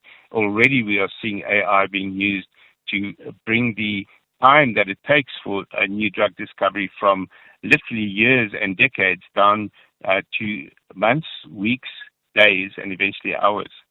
Thank you very much indeed, Arthur Goldstuck. Really appreciate the time. The founder of Worldwide Works. My thanks also to Dr. Aslam Dasu, convener of the Progressive Health Forum, and starting us off today, Monwabisi Mbasa, the Gauteng chair of the Treatment Action Campaign. Well, we will be back tomorrow from Dupe, Stanza, Zelma, Melissa, Amandla, and myself. Look after yourself. We will see you tomorrow. You're with SFM leading the conversation. Good morning. It's 9 o'clock.